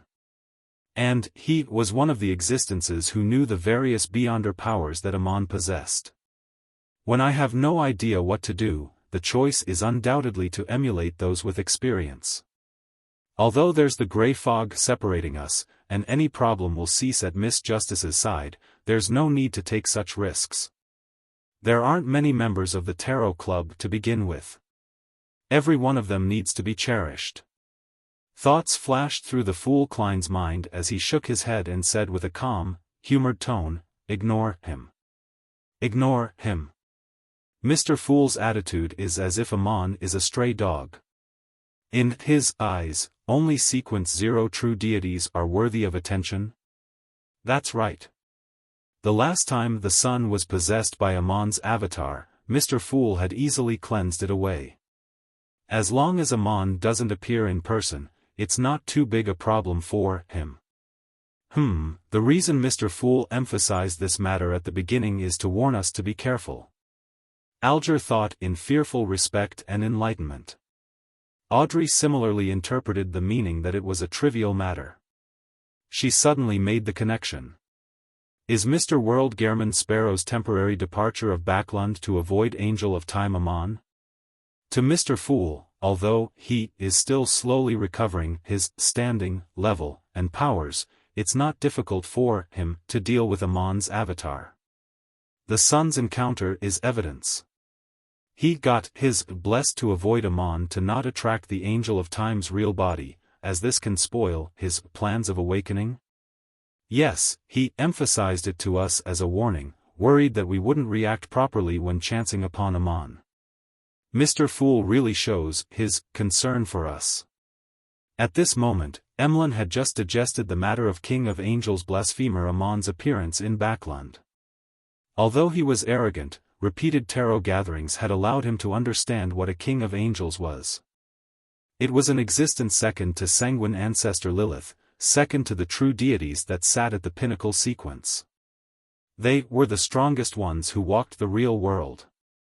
What's going to happen this time in Backland? When the time comes, there will be dead people, the wounded, or the sick everywhere outside. I'll become busy again because of father. Emlyn recalled his life after the great smog of Backland as he showed signs of fear that such matters would happen again. Furs also felt that the problem was significant. This was because if Angel of Time Amon really wanted to do something, it was very likely that he would inflict damage on a large scale. It was something that she could avoid by hiding at home and not heading out. She silently drew a breath and looked to the end of the long bronze table, worriedly asking, "Honorable Mr. Fool, why is Amon sending his avatar to Backland?" Klein deliberated over his choice of words and looked around the table with a smile. "To look for all of you. To look for us?" The sentence seemed to be like bolts of lightning that struck Furs and company awake. It left their spines numb. Right on the heels of that, Audrey made the connection of the reply to "ignore him" from before. She found Mr. Fool like the boundless ocean, and a mere avatar of blasphemer Amon was just a rock. It could only cause a tiny stir and nothing more. Although Amon's avatar came to find us Tarot Club members, Mr. Fool has said to ignore him, so there's no need to bother about him. Praise Mr. Fool. Audrey's nerves that had just tensed up instantly relaxed. Emlyn, Furs, and Derek also figured out something similar. They either leaned back into their seats, exhaled openly, or praised Mr. Fool from the bottom of their hearts. Cadlia hadn't joined when Amon possessed the son Derek, and she had only learned of it during a few of the subsequent discussions. Therefore, she knew little and didn't have deep thoughts about it. She just felt worried over the situation where Amon, a king of angels, was seeking out the Tarot Club members. Why would a king of angels like Amon target the Tarot Club? He likely discovered our organization from the sun. What goal does he have, and why is he so confident? He is targeting Mr. Fool. He can sense the abnormalities of the gray fog. But Mr. Fool said to ignore him. This means that, under normal circumstances, Amon is unable to tell who is a Tarot Club member.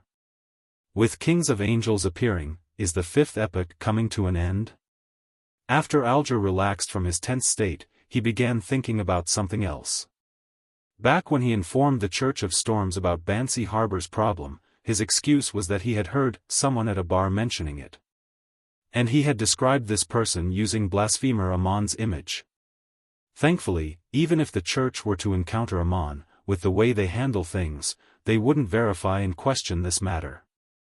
And regardless of Amon's performance or because of his identity, they will definitely find him extremely suspicious and place weight on this suspicion. Alger wasn't worried that he would expose himself for this trivial problem, he only believed that it was best that he should be careful and not randomly use high-ranking Beyonders, especially angels and above, as scapegoats. Hence, he warned himself. Although not every high-ranking Beyonder is at the level of any mention of it will be known, or have similar powers, mentioning it excessively might result in me encountering that existence due to the machinations of fate. After all, the higher one goes, the deeper the connections of fate will be. Seeing that the Tarot Club members, especially the three who were in Backland, had already shown signs of wariness about Amon's avatar and had written off the thoughts of being rash and not plan on targeting the blasphemer, he calmed down and leaned back, leisurely looking at everyone as an indication that the floor was theirs. Cadlia reigned in her worries over the northern and southern continent and the 5 seas before looking to the seat of honor at the long bronze table. Honorable Mr. Fool, I have 3 new diary pages again this time.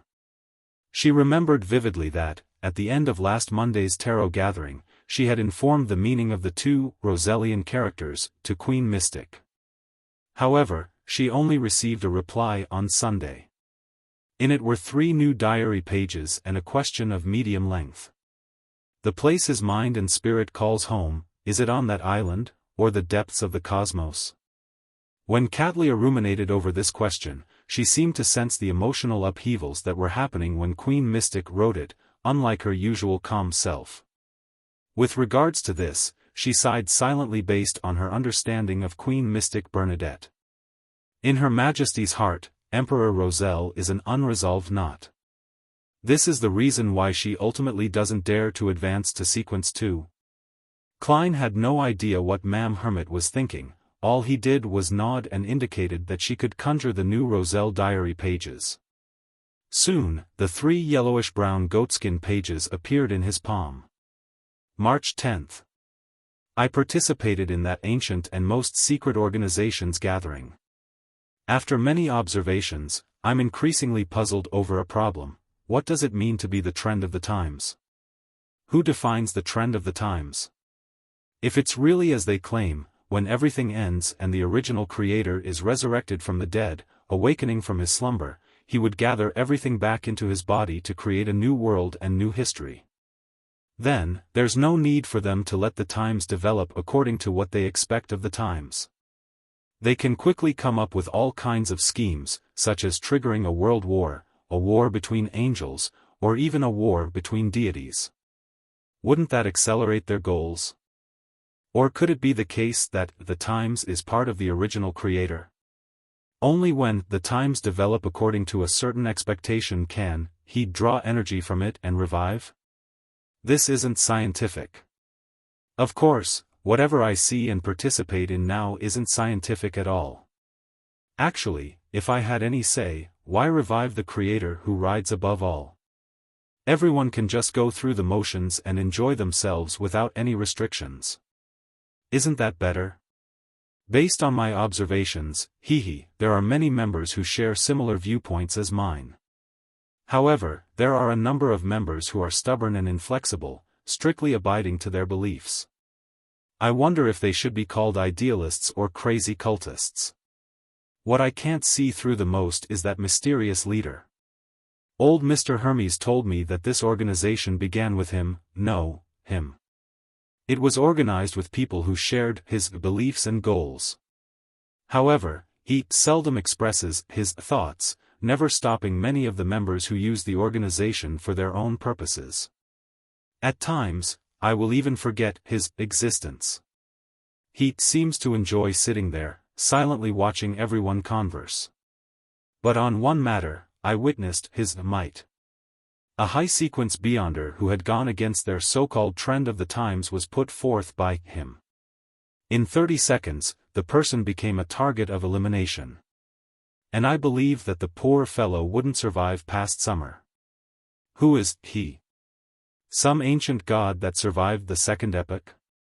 Roselle had used 2 question marks at the end of the sentence to express his strong doubts. This was something he seldom did, hence, Klein suspected that this was the reason why Bernadette had chosen this diary entry.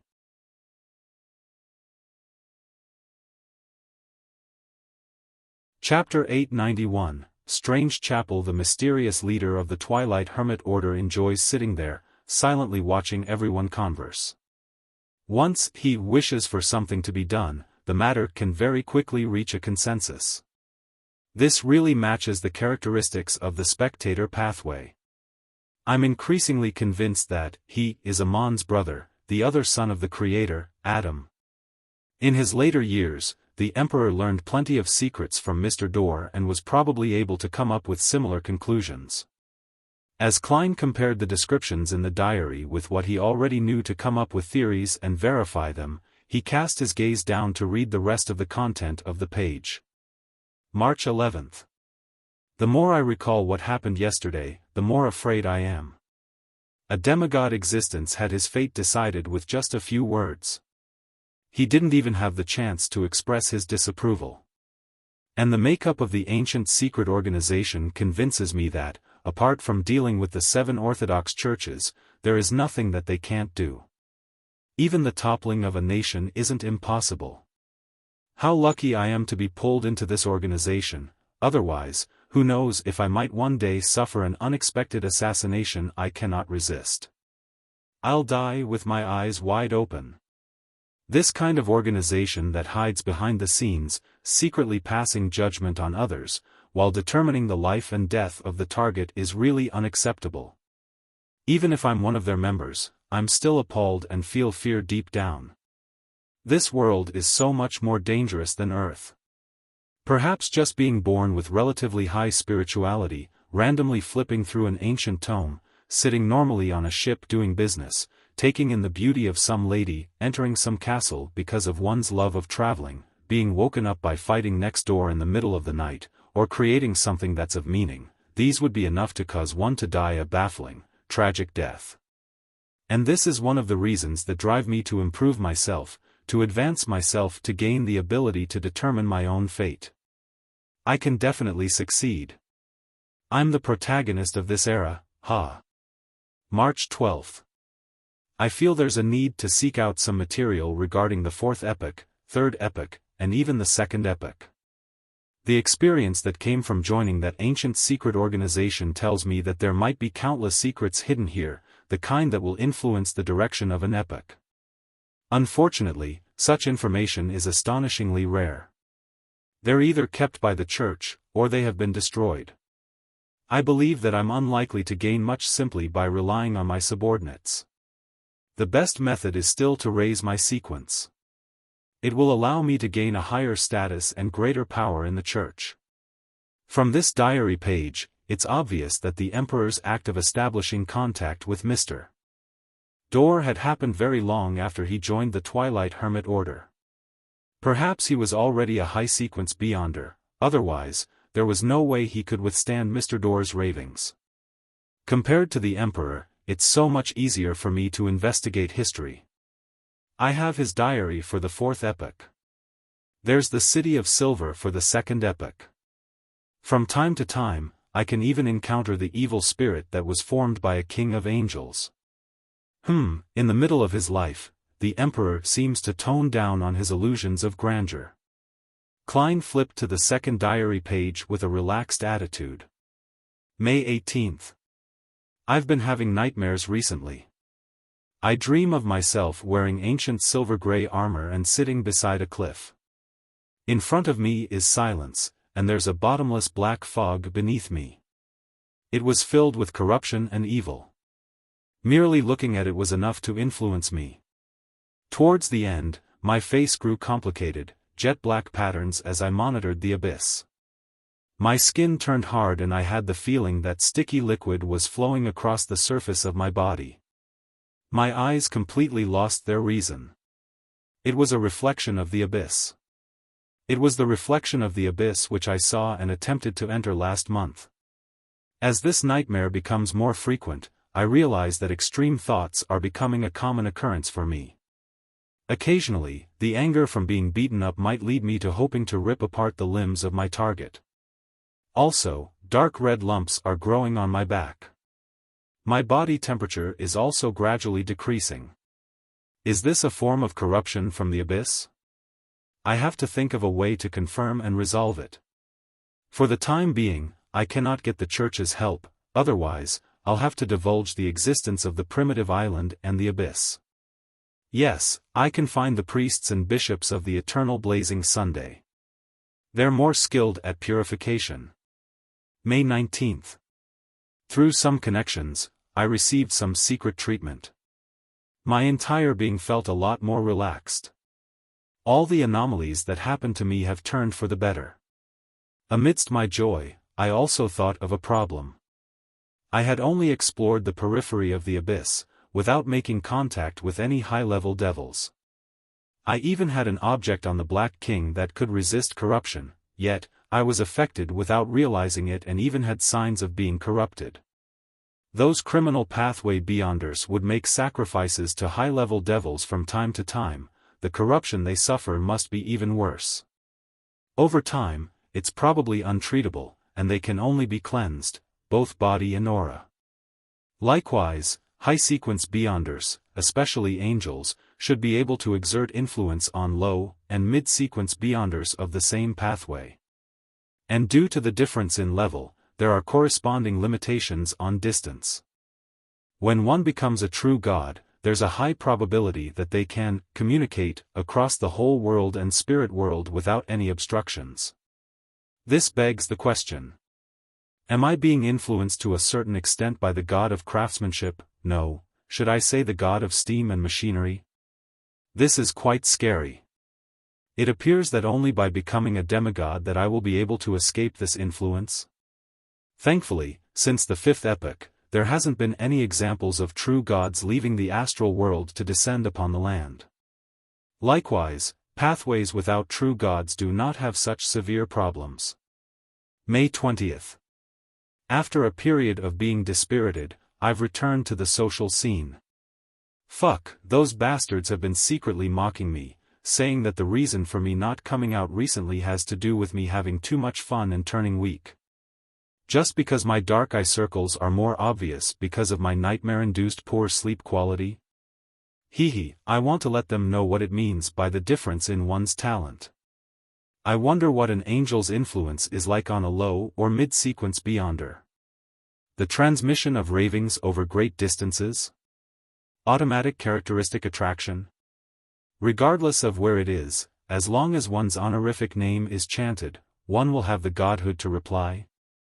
When meeting each other, is it the direct acquisition and erosion of one's beyonder characteristic? If all of this is possible, it's equivalent to a mini-deity. It's no wonder that angels in the second epoch are called subsidiary gods. Klein's thoughts raced as he flipped the page in his hand to read the last diary page. October 12th. Edwards ran to me, telling me that one of his knights discovered a strange chapel. It might have to do with the faith before the fourth epoch. This piqued my interest as I immediately rushed to the tiny city by the name of Bayman. October 13th. Bayman is a tiny town built on a mountain. The buildings all have protruded domes, just like a white straw hat. It's very special. Following the street, and covering several flights of stairs, I finally found the strange chapel. On the surface, it looked like an ordinary residence with nothing special about it. Only by entering would one discover the difference. There was only one priest here. He was a genial middle-aged man who wore a simple white robe. He had a pale gold beard that covered half his face. His light-colored eyes were clear like a child's. He claimed the place to be a temple of the Creator. Any creature from any species, any believer of any deity could enter. When I heard him mention this, it reminded me of a question I had. Apart from the 7 orthodox deities, the other faiths are deemed as heretics. They are unable to openly build a cathedral other than that of the original Creator. However, there has never been any such church coming into existence. Even cathedrals are extremely rare. In front of the chapel was a simple baldachin. In it was a man carrying a cross. This was likely the divine image of the so-called Creator. I sat in the front pew and idly chatted with the priest. He told me of many different stories. He said that when humans were first born, the ones that ruled the skies, land, and sea were all sorts of crazy, bloodthirsty monsters. They were said to be the origins of the later species, dragons, giants, and elves. These monsters freely indulged in their desires, occupying all kinds of places. It appeared that it wouldn't take long before they destroyed the entire world. At this moment it was the Creator who had awoken. He retrieved the special traits and powers that they had been blessed with, and he had bestowed it to the humans. After that, he returned to his slumber, leaving behind a prophecy: when madness, cruelty, greed, indulgence, coldness, and bloodthirstiness drowns the land once again, he would awaken and retrieve everything. As we spoke, the priest held the hanging cross by his chest and silently prayed. Such a myth is completely different from the Church's canon. There are many interesting parts that are worth thinking about. October 15th. I've been back in Trier for a day. Only then did I forget to ask the priest for his name. Forget it. There will still be a chance in the future. My sixth sense as a man tells me that I'll definitely head to that chapel again. Isn't this the condensed version of the City of Silver's myth? The period around the end of the second epoch and the beginning of the third epoch. That priest seems to know a lot. Perhaps, an organization that passes down such a myth over the generations know a lot. Klein's mind stirred as the diary pages in his hand vanished. Then, he looked up at Ma'am Hermit. Go ahead. Katlia immediately bowed her head. Honorable Mr. Fool, what I wish to know is if the place that Emperor Rosel's mind and spirit calls home on that island or the depths of the cosmos? That island? That primitive island that caused Grimm to die and had left the Emperor shocked? From the looks of it, the Emperor treated the island with great importance towards the end of his life. Even Queen Mystic Bernadette noticed it. What does deep in the cosmos mean? The astral world? Or some other planet? There are many things about the Emperor that transcends his era, so he's suspected by his daughter to be an alien? Although it's a little ridiculous, it adheres to logic. After all, research has proven that this is a planet. The Sun is a star, and apart from that is the endless universe, a galaxy with countless stars. How should I answer? I can't just tell her about transmigration. But it's not like I can't say anything. Klein pondered for a while before shaking his head with a smile. Neither of them.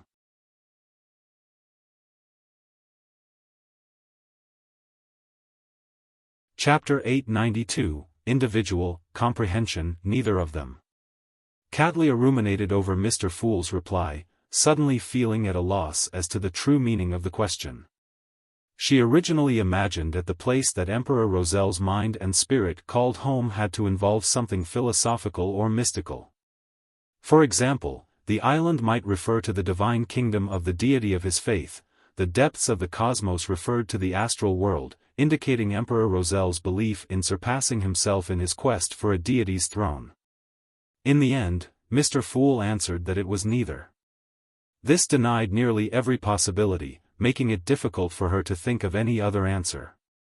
Perhaps what Her Majesty wishes to ask is not something I understand. What Mr. Fool is saying is pointing at another explanation. It doesn't matter if I understand it. I'm only a communication tool between them. Katlia sighed inwardly as she sincerely bowed. Thank you for your answer. The other Tarot Club members were lost in regards to the question and answer. Although they could understand the reason for the question and could understand what the actual meaning of the mental and spiritual home was, they couldn't make any connection to the island or the depths of the cosmos. Hence, all of them had their own interpretations and guesses, but all of them felt that their theories were distant from the truth. Subconsciously, Furs believed that the island referred to the woman Rosel loved the most. The depths of the cosmos referred to the Emperor's late years when he cast his gaze to what he deemed the Sea of Stars. Audrey believed that the island referred to one's island of self-consciousness in psychology. The sea was the conscious, and below the sea's surface was the subconscious. And the cosmos referred to the spirituality sky that represented the astral world. Hence, the corresponding question became, did Emperor Rosel believe in himself, deities, or purely nature? From this angle, Mr. Fool's answer appeared rather strange. It was as though he was saying that Emperor Rosel didn't believe in anything, including himself. I might be misinterpreting it. But if that's really the case, Emperor Rosel might seem conflicted based on what Mr. Fool says, but in fact, it might conceal a deeper secret. Or it could be that, in his later years, he had seen through life. He began thinking about the universe, the world, deities, and the basic qualities of humanity. He became a pessimist and a nihilist. Audrey seemed to be training her abilities as she thought with piqued interest. Alger had similar thoughts as Katlia. As for Emlyn, he considered it for a moment before decisively giving up upon realizing that he had no clue. Derek had no interest in Emperor Rosel, but he didn't break the silence. He kept considering the conversations he was to have later. Finally, the fool, who was cloaked by the gray fog, chuckled and said, "You may begin." Alger immediately looked at the world and deliberated over his words. "Sorry, your mystical item will require a little more time." Without waiting for him to speak, he quickly gave an explanation. That artisan had strangely gotten infected by a sickness, and there are suspicious snoopers appearing in the vicinity. This resulted in a delay. I will personally make a trip to see if I can resolve his problems so that he can quickly recover. We'll try to make the mystical item you need within 2 weeks. He spoke extremely sincerely as a way to express his apologies and importance on the matter. But in his actual description, he had secretly pushed all the blame to the artisan. It was as though he was saying to the world that if he were displeased, I will teach him a lesson for you. If that's not enough, I will even give you his exact location for you to personally pay him a visit. That artisan sure is troublesome. Mr. Hanged Man treats this quite seriously. Non-official, or should I say artisans who are willing to accept orders from unknown origins, are extremely rare. If they can be secured, it's best that they are secured. Klein pondered for a moment and got the world to hoarsely reply, I will allow this delay, but there shouldn't be a next time. He spoke very calmly, but it alarmed Alger. He could almost feel the hidden murderous intent in the world Gehrman Sparrow. Thank you for your understanding, he said with a staid expression. Upon hearing their conversation, Katlia looked at the hanged man, curled her lips, and nudged her glasses. She said, if you are unable to resolve the problems, I can provide some help. From her point of view, as long as the problem wasn't serious, she could even do it for free. After all, this meant that she could skip the hanged man and directly establish connections with the artisan. Alger obviously sensed the true intent of this pirate admiral. He felt that she was beginning to severely encroach into his territory, giving him a certain level of pressure. He paused for a moment and replied in an unperturbed manner, then, I will thank you on his behalf for your kindness. On the one hand, he expressed his close ties with the artisan, and on the other hand, didn't directly object to her help, thus, giving him sufficient leeway. Compared to having Gehrman Sparrow find fault with him, sacrificing some benefits wasn't something unacceptable. Katlia didn't harp on the matter as she turned to look at the world. Are you pleased with the information on West Balam? She had already gathered all the information on West Balam that Gehrman Sparrow needed last Thursday. She had handed it to him via the strange messenger. She was filled with fear when it came to Mr. Fool, so given any other methods, she was unwilling to disturb that existence. It cost me a total of £300. If it wasn't good enough, I would have asked for a refund there and then. Klein mumbled and made the world answer tersely as an affirmation. Then, the fake person cast its gaze on Miss Magician. Furs immediately felt uncomfortable, akin to the feeling of a rat being targeted by a cat. She couldn't help but consider if she had done something wrong. Could it be that during my conversation with Zio, my description, no, defamation of Dwayne Dantes, was heard by him? Or is he displeased that I didn't refund him the money? Furs stopped thinking about the bodyguard mission that had happened days ago as she asked, quaking with consternation, Mr. World, is there something? The world nodded and said, a commission. Get information on Calderon City from the Abraham family. Most important of all is its location. Calderon City. Why is the world suddenly searching for this mysterious spirit world city? An instruction from Mr. Fool? It's a new part of his reawakening plans?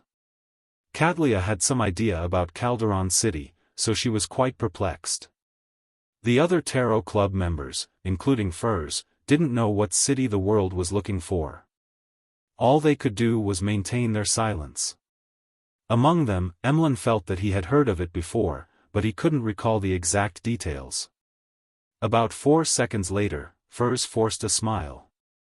No problem. I can help you ask. How much would it cost? The world asked in an unperturbed tone. £1,000. No, £500, no, I still need to deduct the bodyguard fee. Furz's mind raced and finally gave her price, £350. That's cheap. Other than the spirit world's 7 lights, perhaps only the Abraham family has detailed information on Calderon City. Yes, to Miss Magician, it's just about asking her teacher. It's indeed simple and convenient. It's no wonder it's not expensive. Klein was first surprised before coming to a realization. He made the world nod and say, "Deal." After watching this transaction close, Audrey noticed something amusing. Miss Magician seems to be very afraid of Mr. World. It was to the point of being a reflex. She had previously met Dwayne Dantes, but didn't know that he was Gehrman Sparrow. During this period, she discovered something terrifying.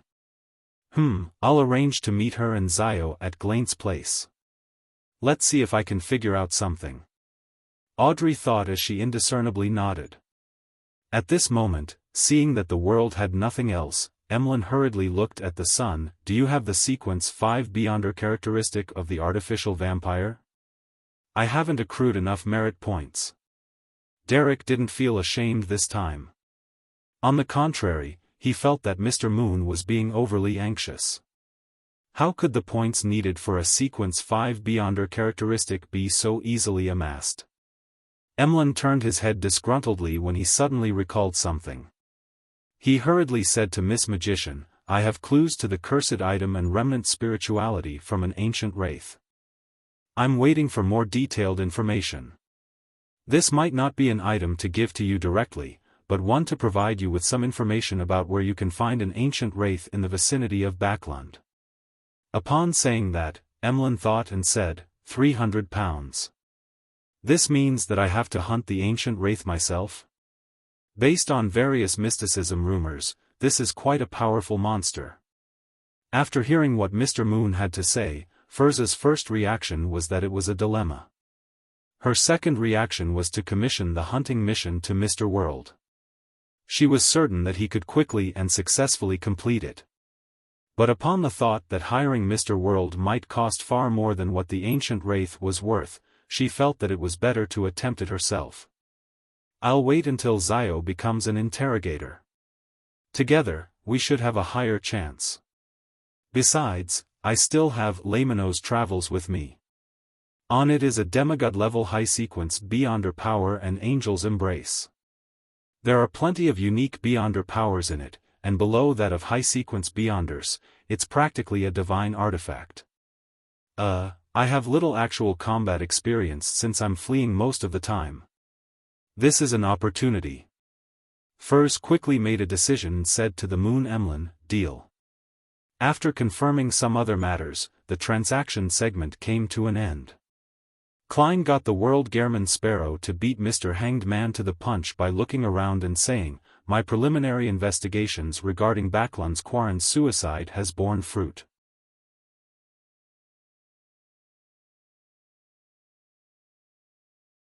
Chapter 893, Hair resembling plants. The one that was most interested Quarren's suicide was none other than Justice Audrey. However, she had long noticed that Furs had some slight interest in the case. Hence, she didn't ask and had maintained her posture, patiently waiting for a particular best-selling author to pose the question. In just a second or two, Furs looked at the borders of the table in front of the World and asked after some deliberation, "What's the truth?" Klein had already rehearsed how he was to describe it, so without any hesitation, he got the World to say, "The mastermind behind it is the royal family's consultant, Vin Rambus. He probably has another identity, a counselor of the psychology alchemists." When she heard the first sentence, Audrey's mind had already naturally produced the image of a genial elder. This man came from an aristocratic background. He had graduated from Birth University and possessed profound knowledge and outstanding insight. He had been a consultant to the royal family for more than a decade and was publicly recognized as a scholar, a good man, a gentleman.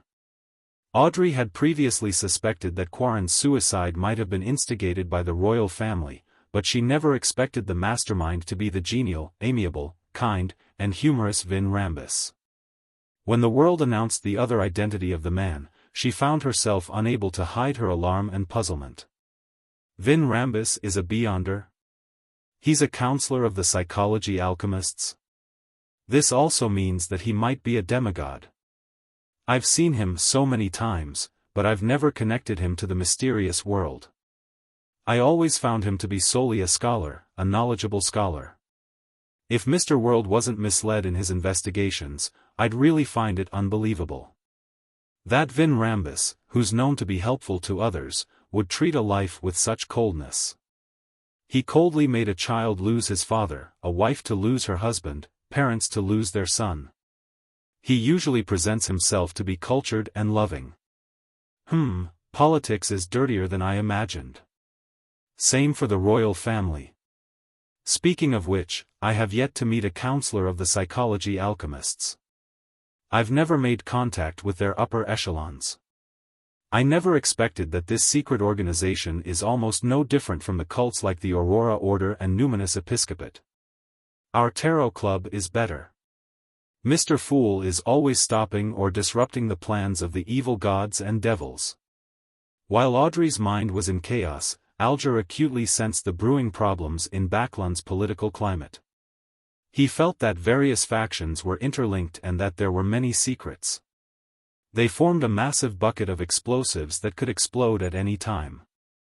The nobles, royal family, Church of Storms, Church of Evernight, Church of Steam, the burgeoning rich, the commoners who live on a precipice, and the lowest class who live abject lives. The revolution of the times is so obvious. To think I didn't recognize this at all. I just simply believed Kalangos's words and the evidence he showed. An epoch where the old gods fade and new gods arise is about to descend. The tides of history are roaring in an unstoppable manner. Alger silently sighed, seemingly seeing the tall Gothic bell tower and the bell of order that hung in it. And surrounding this famous landmark, swirls of air was materializing and the light was darkening. It appeared that eddies were gearing up to form hurricanes. Suddenly, Alger had a theory. What arises might not be a new god, but an ancient god from an even more remote age. He instinctively glanced at the seat of honor at the end of the long bronze table before quickly retracting his gaze. He could hardly quell the upheavals in his heart. At that moment, he had a baffling feeling that his ambition and goals were too puny. He had only wanted to become an archbishop of the Church of Storms, a saint. In this position, he would have authority in the world and he could direct many things in secret. Since the old gods are fading away and new gods are rising, Mr. Fool will be returning to his throne in the astral world. Then why shouldn't I consider being an angel? Only at this level can I complete a qualitative change in my existence. I'll be able to live a long lifespan. Only then can I lord over people and lead a large-scale organization. I'll wield authority over the world. As thoughts flashed through his mind, Alger trembled in an almost indiscernible manner. His heart was spewing with agitated emotions. When Catlia connected Queen Mystic's whereabouts for the past 2 months, she felt that the latter had been spending a large portion of her time in Bakland. Is something about to happen in Bakland? I can try asking when I write this time. I wonder what response Her Majesty will give. Catlia nudged her heavy glasses on her nose and swept her gaze across Miss Justice and the other members from Bakland. Furs knew some of the details of Quarren's suicide case.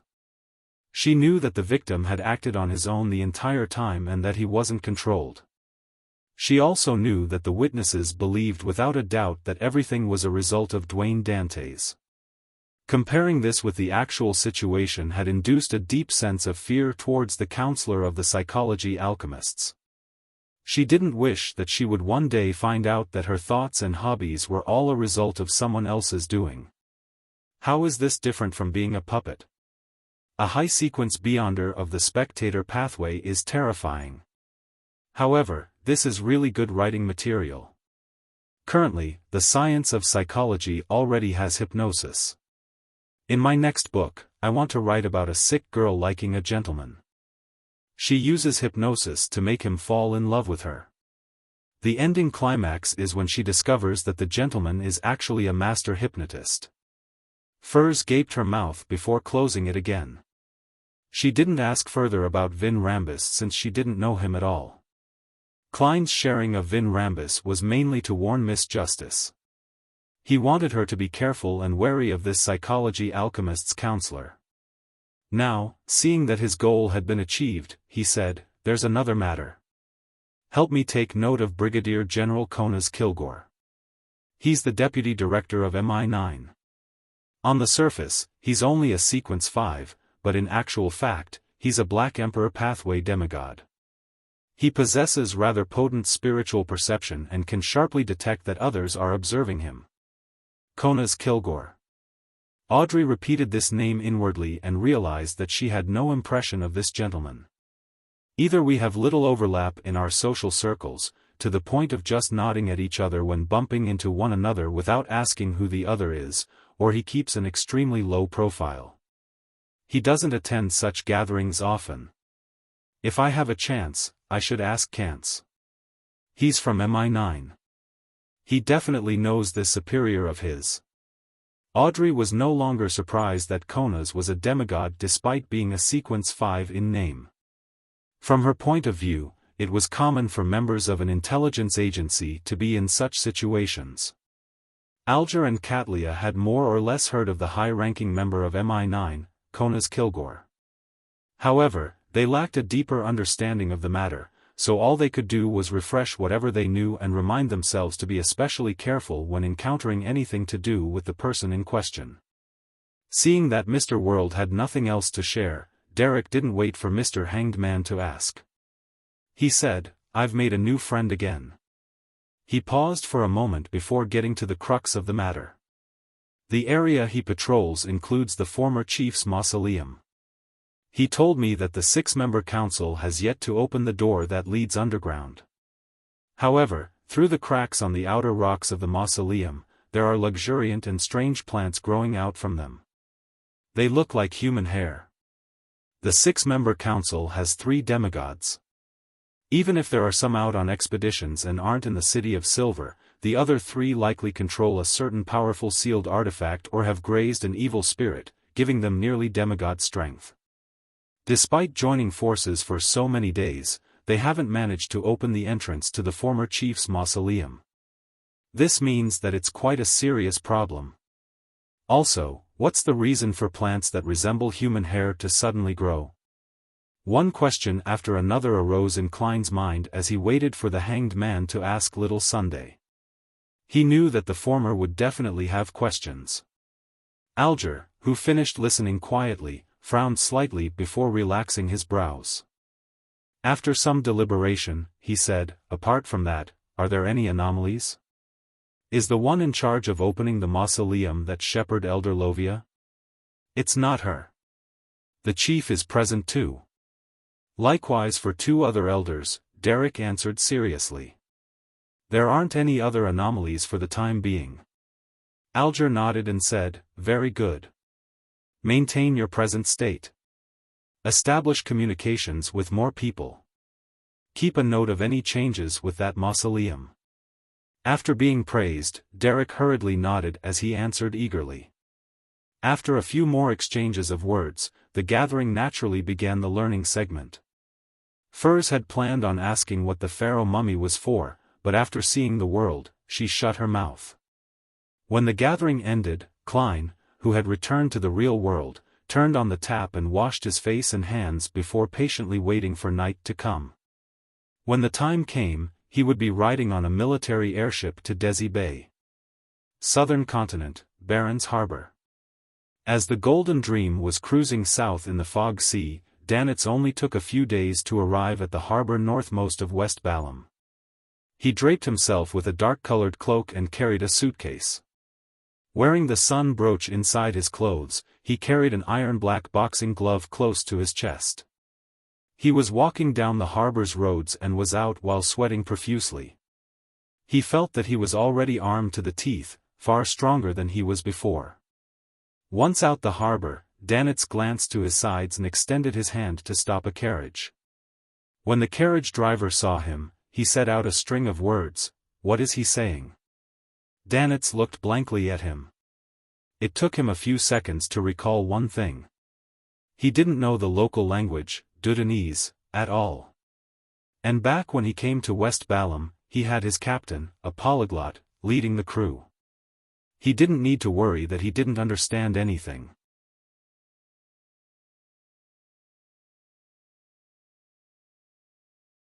Chapter 894, Meeting Danitz turned agape as he subconsciously said in Intis, hotel.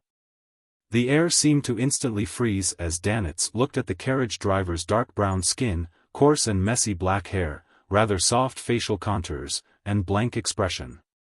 He exhaled silently and blamed it on his bad luck before silently carrying his luggage to walk down the street. Dog's hit. I actually encountered a carriage driver who doesn't know Intis. Shouldn't someone who picks up passengers near the harbor know a few northern continent languages? There are so many people from Intis, Lone, and Faisak around here. As Danitz grumbled, he looked ahead to look for pedestrians who looked to be from the northern continent or had similar heritages in a bid to smoothen his process of checking into a hotel and filling his stomach. According to what he knew, Barons Harbor had quite a number of people from Intis, Lone, Fainapotter, and Faisak who had migrated here. As long as he met one, communication wouldn't be a problem. However, Danitz felt that all of this was built on a premise: he had to ensure that he didn't collapse from heatstroke. This dog's hit weather. He looked up at the azure blue sky, white clouds, and the sun which wasn't too glaring. Cursing with a warped expression, he raised his hand to wipe the sweat from his forehead. Despite his cursing, Danitz actually knew that the temperature in the southern continent was considered mild to the point that even calling it slightly cool wasn't an exaggeration. The reason why he was feeling so hot was because he was wearing the sun brooch. However, having just arrived and having not figured out the situation in his surroundings, he didn't dare remove the brooch to stuff it into his luggage bag. If he were to lose the item, he could imagine the cold and crazy look Gehrman Sparrow would give him. Come on, give me a few people from the northern continent. Any country would do. I'm a famous pirate who knows several languages after all. Danitz kept muttering under his breath as all he could think of was iced beer and icebergs that floated in the ocean. As he muttered, he suddenly rubbed his eyes. He had finally seen someone who was clearly of northern continent descent. Furthermore, it seemed to be someone familiar. Diagonally ahead of Danitz, at a street illuminated by bright sunlight, a young man with blonde short hair that was split 70-30 was leaning against a wall, blowing into a silver harmonica. He had emerald green eyes, and he wore a white shirt that didn't have the top two buttons buttoned up. He wore a completely unbuttoned black vest, dark-colored trousers, and a single black glove. He was none other than the strongest hunter of the Fog Sea, Anderson Hood. What a coincidence. This fellow actually came to West Balam. Danitz felt delighted deep down, feeling that he had finally grabbed a floating plank in the sea of people. Ignoring Anderson's actions on the Golden Dream, he approached him and greeted in standard hunter speech. What happened? Treasure hunting hasn't been working out for you, so you've begun busking on the streets? He noticed that Anderson had an overturned hat in front of him. In it were about 20 to 30 brass coins. A few of them were Intis kopecks, with the majority being local delexi. In Intis, delexi meant copper coins. Anderson stopped playing the harmonica as he shot Danitz a glance. That's not my hat. I happened to walk past and saw a hat on the ground. Seeing how no one discovered it, I felt a little wistful and took out my harmonica to play it. To my surprise, quite a number of people gathered around to listen and threw money in it. A boorish pirate like you probably doesn't understand the beauty of music and how it has no borders. I'm telling you, your captain especially likes, stop. Danitz's forehead throbbed as he stopped Anderson from diverting the topic of conversation. He asked, "Why are you here?" Anderson held the harmonica and thought about it seriously. "That's a good question. I have no idea why I'm here in West Balam either. I don't remember a thing that has happened over the past 2 months." Danitz originally wanted him to cut it out, but Anderson's serious expression convinced him. He deliberated and asked, "You don't remember a thing?" Anderson put away the silver harmonica, bent down, picked up the hat with quite a number of coins, and dusted it. My last memory was of me in Byam with Gairman Sparrow. After going our separate ways, I had apparently gone somewhere to meet someone. When I woke up, I was already here in West Byam. Don't be concerned over such matters. As long as I'm still alive. It's almost noon. Let's go have a meal. I heard that Barron's is famous for its pork knuckles. While saying that, Anderson placed the hat along with the coins beside a tramp to his side. Already hot, hungry, and exhausted, Danitz was invigorated upon hearing that. You know Dudenese? Anderson chuckled. Haven't you heard of my numerous adventures as a treasure hunter in West Balam? That's right. I had thought of seeking you out to get information on West Balam. The situation here is chaotic, and it's rather dangerous. I'll definitely be safer with Anderson around. Also, I'll have an interpreter. I can't say I'm hiring him, as I can't afford him. Danitz slowly revealed a smile. That puts me at ease. Let's go. Holding his luggage, he and Anderson circled to a nearby main street and found a restaurant. Upon hearing the waiter speak in his native tongue, and seeing the menu filled with indecipherable text, Danitz felt a headache as he hurriedly said to Anderson, I'll leave it to you. As he spoke, he handed the menu to the strongest hunter of the Fog Sea. Anderson didn't reach out his hand as he replied with a composed expression, I can't read it either. Didn't you say you know Dudenese? Danitz blurted out in surprise. Anderson threw up his hands. I didn't say that. What has my repeated visits to West Balam in search of treasure have to do with knowing Dudenese? Without knowing Dudenese, how are you able to understand those texts in the ancient temples and castle ruins? How do you seek out treasure? Danitz's expression contorted bit by bit as his tone sped up without him realizing it. Anderson picked up the cup served by the waiter and gulped it down. Problems that can be solved with a dictionary aren't problems. Besides, does not knowing Dudenese mean that you can't communicate with the people from the southern continent? With that said, he turned to look at the waiter. Speaking in the Intis language, he said, 2 specialty pork knuckles. The waiter obviously gave him a blank look as he kept pointing at the menu. Anderson didn't fluster at all as he unhurriedly pressed his right hand to his nose and mimicked the grunting of a pig. The waiter was first taken aback before revealing a look of enlightenment. Then, Anderson pointed at his knuckles and pointed at the Baron's label on the menu before using his fingers to show $2.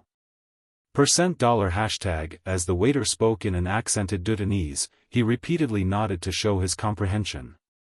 By the side, Danitz was dumbfounded by what he saw. After a series of gestures, mixed with a few basic Dudenese words, he finally finished ordering the meal. Turning his head to Danitz, he smiled. Get it? In this world, there's a common language, body language. Danitz watched with a frozen expression as he curled the corners of his lips as a response. A carriage drove out of Westboro, and it headed south at an intersection. Soon, it arrived at a military base. With Colonel Calvin's letter and a junior officer escorting him, Klein successfully entered the base and arrived at a square paved with rammed earth. Berthed on it was a dark blue and white behemoth. This airship was dozens of meters long, and its truss had solid and light composite metal frames extended from it. They were intercrossed with one another as they held up an impermeable cloth used as cushions.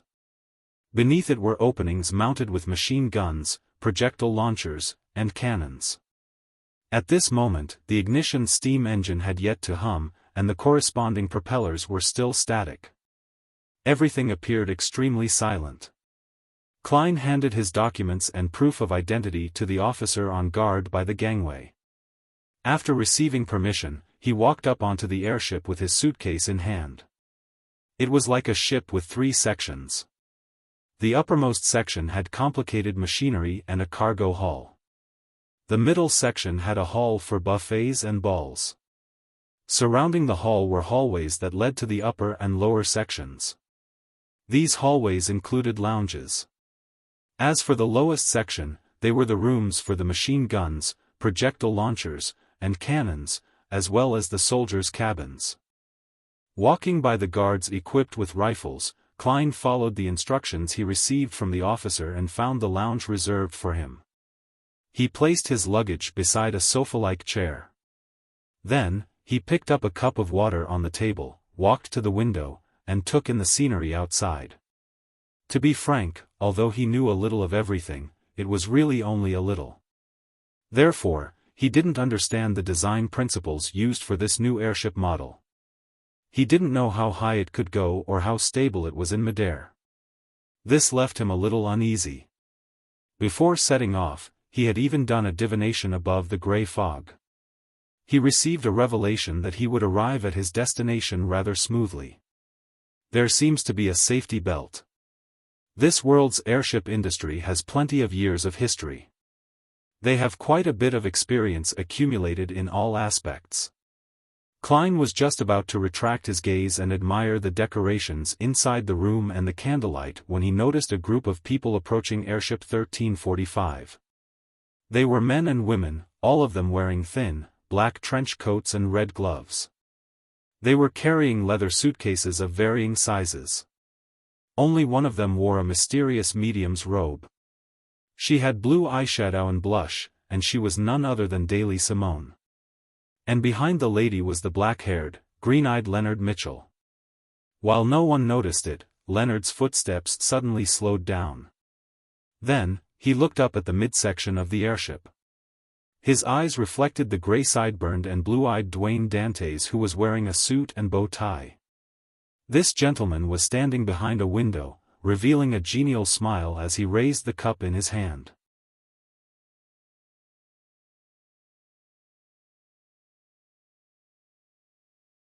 Chapter 895. Finally at ease. Leonard's expression froze for a moment before he composed himself.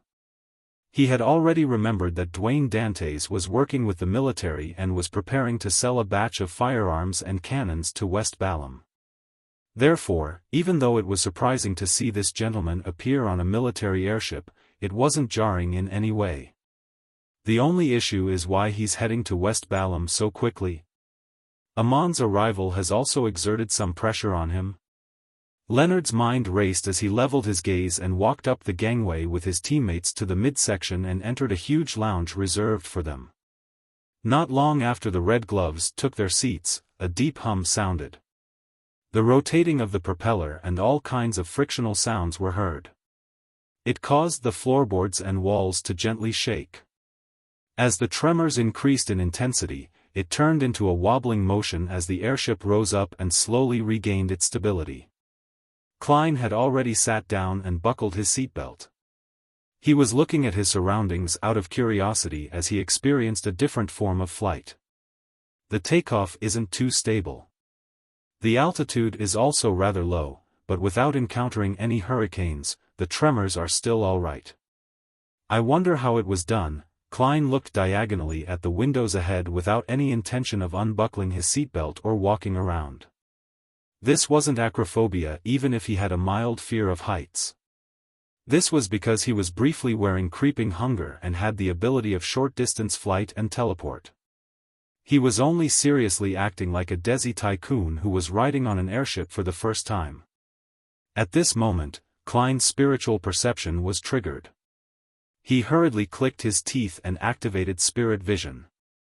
He saw the colors around him saturate as they clearly stacked upon one another. He saw bones spew out from the floor, gushing out like a fountain in midair, forming a giant skeleton that was nearly 4 meters tall. This skeleton's eye sockets were burning with dark flames. Its arms were hanging down, holding a folded letter. Mr. Azek's messenger. He has finally recovered from his state of metamorphosis. Klein was pleasantly surprised as he tried to stand up to receive the letter. But when he felt a force pulling him back at his abdomen, he recalled that had his seatbelt buckled. When he reached out to unbuckle it, the skeleton messenger crouched down and stuffed the letter into his hands. Klein was taken aback as he looked up into the eye sockets which were burning with pitch-black flames. He nodded gently as form of gratitude. He could understand why the messenger didn't appear from the section below, allowing half his body to tear through the floorboard, as this was a military airship. Apart from the red gloves, there were probably other Beyonders. They also had spiritual perceptions and different levels of spirit vision. They could also barely sense the messenger's existence. But I don't think that delivering a letter in such a crouched manner is being polite. I'd rather it did what it used to. Klein mumbled and saw the skeleton messenger crumble into illusory bones, gushing down like a waterfall. In the huge lounge, Daily Simone, who still enjoyed being called a spirit medium, suddenly turned her head and looked at the room across the hall. Her brows furrowed slightly as her eyes narrowed. Daly immediately retracted her gaze and said to the low-ranking officer in the corner of the lounge who was acting as a waiter, "Make me a cocktail. Black Rand and champagne. Half each." "That's a very strange mixture, ma'am." As the officer unbuckled his seatbelt, he walked to the bar that was welded to the ground as he attempted to offer a suggestion. Daly with her blue eyeshadow and blush said with a smile, "I enjoy unique tastes." Upon saying that, she casually asked, "Is there anyone else on this airship besides the military officers and us?" The officer answered while opening the bar's cabinet, "Yes. A merchant. Apparently, his name is Dwayne Dantes. He is working with the Ministry of Defense." Dwayne Dantes. Daly was taken aback as she turned her eyes slightly away and asked, "What kind of work?" To her right, Leonard Mitchell had subconsciously changed his seating posture. He switched from crossing his right leg over his left to his left over his right. "I'm not sure," the officer answered with a shake of the head. "Apparently it has something to do with using the gentleman's experience in the southern continent." Southern continent, Daly repeated the word in thought and stopped asking. In the small lounge opposite, Klein had already unfolded the letter to read it seriously. It was indeed from Isaac Eggers. He indicated that his previous experiences had allowed him to retrieve more of his memories. He had no choice but to sleep to digest and recover, thus, the late reply. Klein truly relaxed as he cast his gaze towards the end in a good mood. In regards to the spirit world plunderers, Isaac's description was, "It's a rather scheming and rare creature. They are very good at disguises, making it very difficult to find them. One thing to make use of is their strong aggressiveness. However, they're also very dangerous. Even with a strength that is close to sequence 4, one needs to be sufficiently careful, otherwise, one can accidentally end up as its sole avatar. Its exact characteristic is.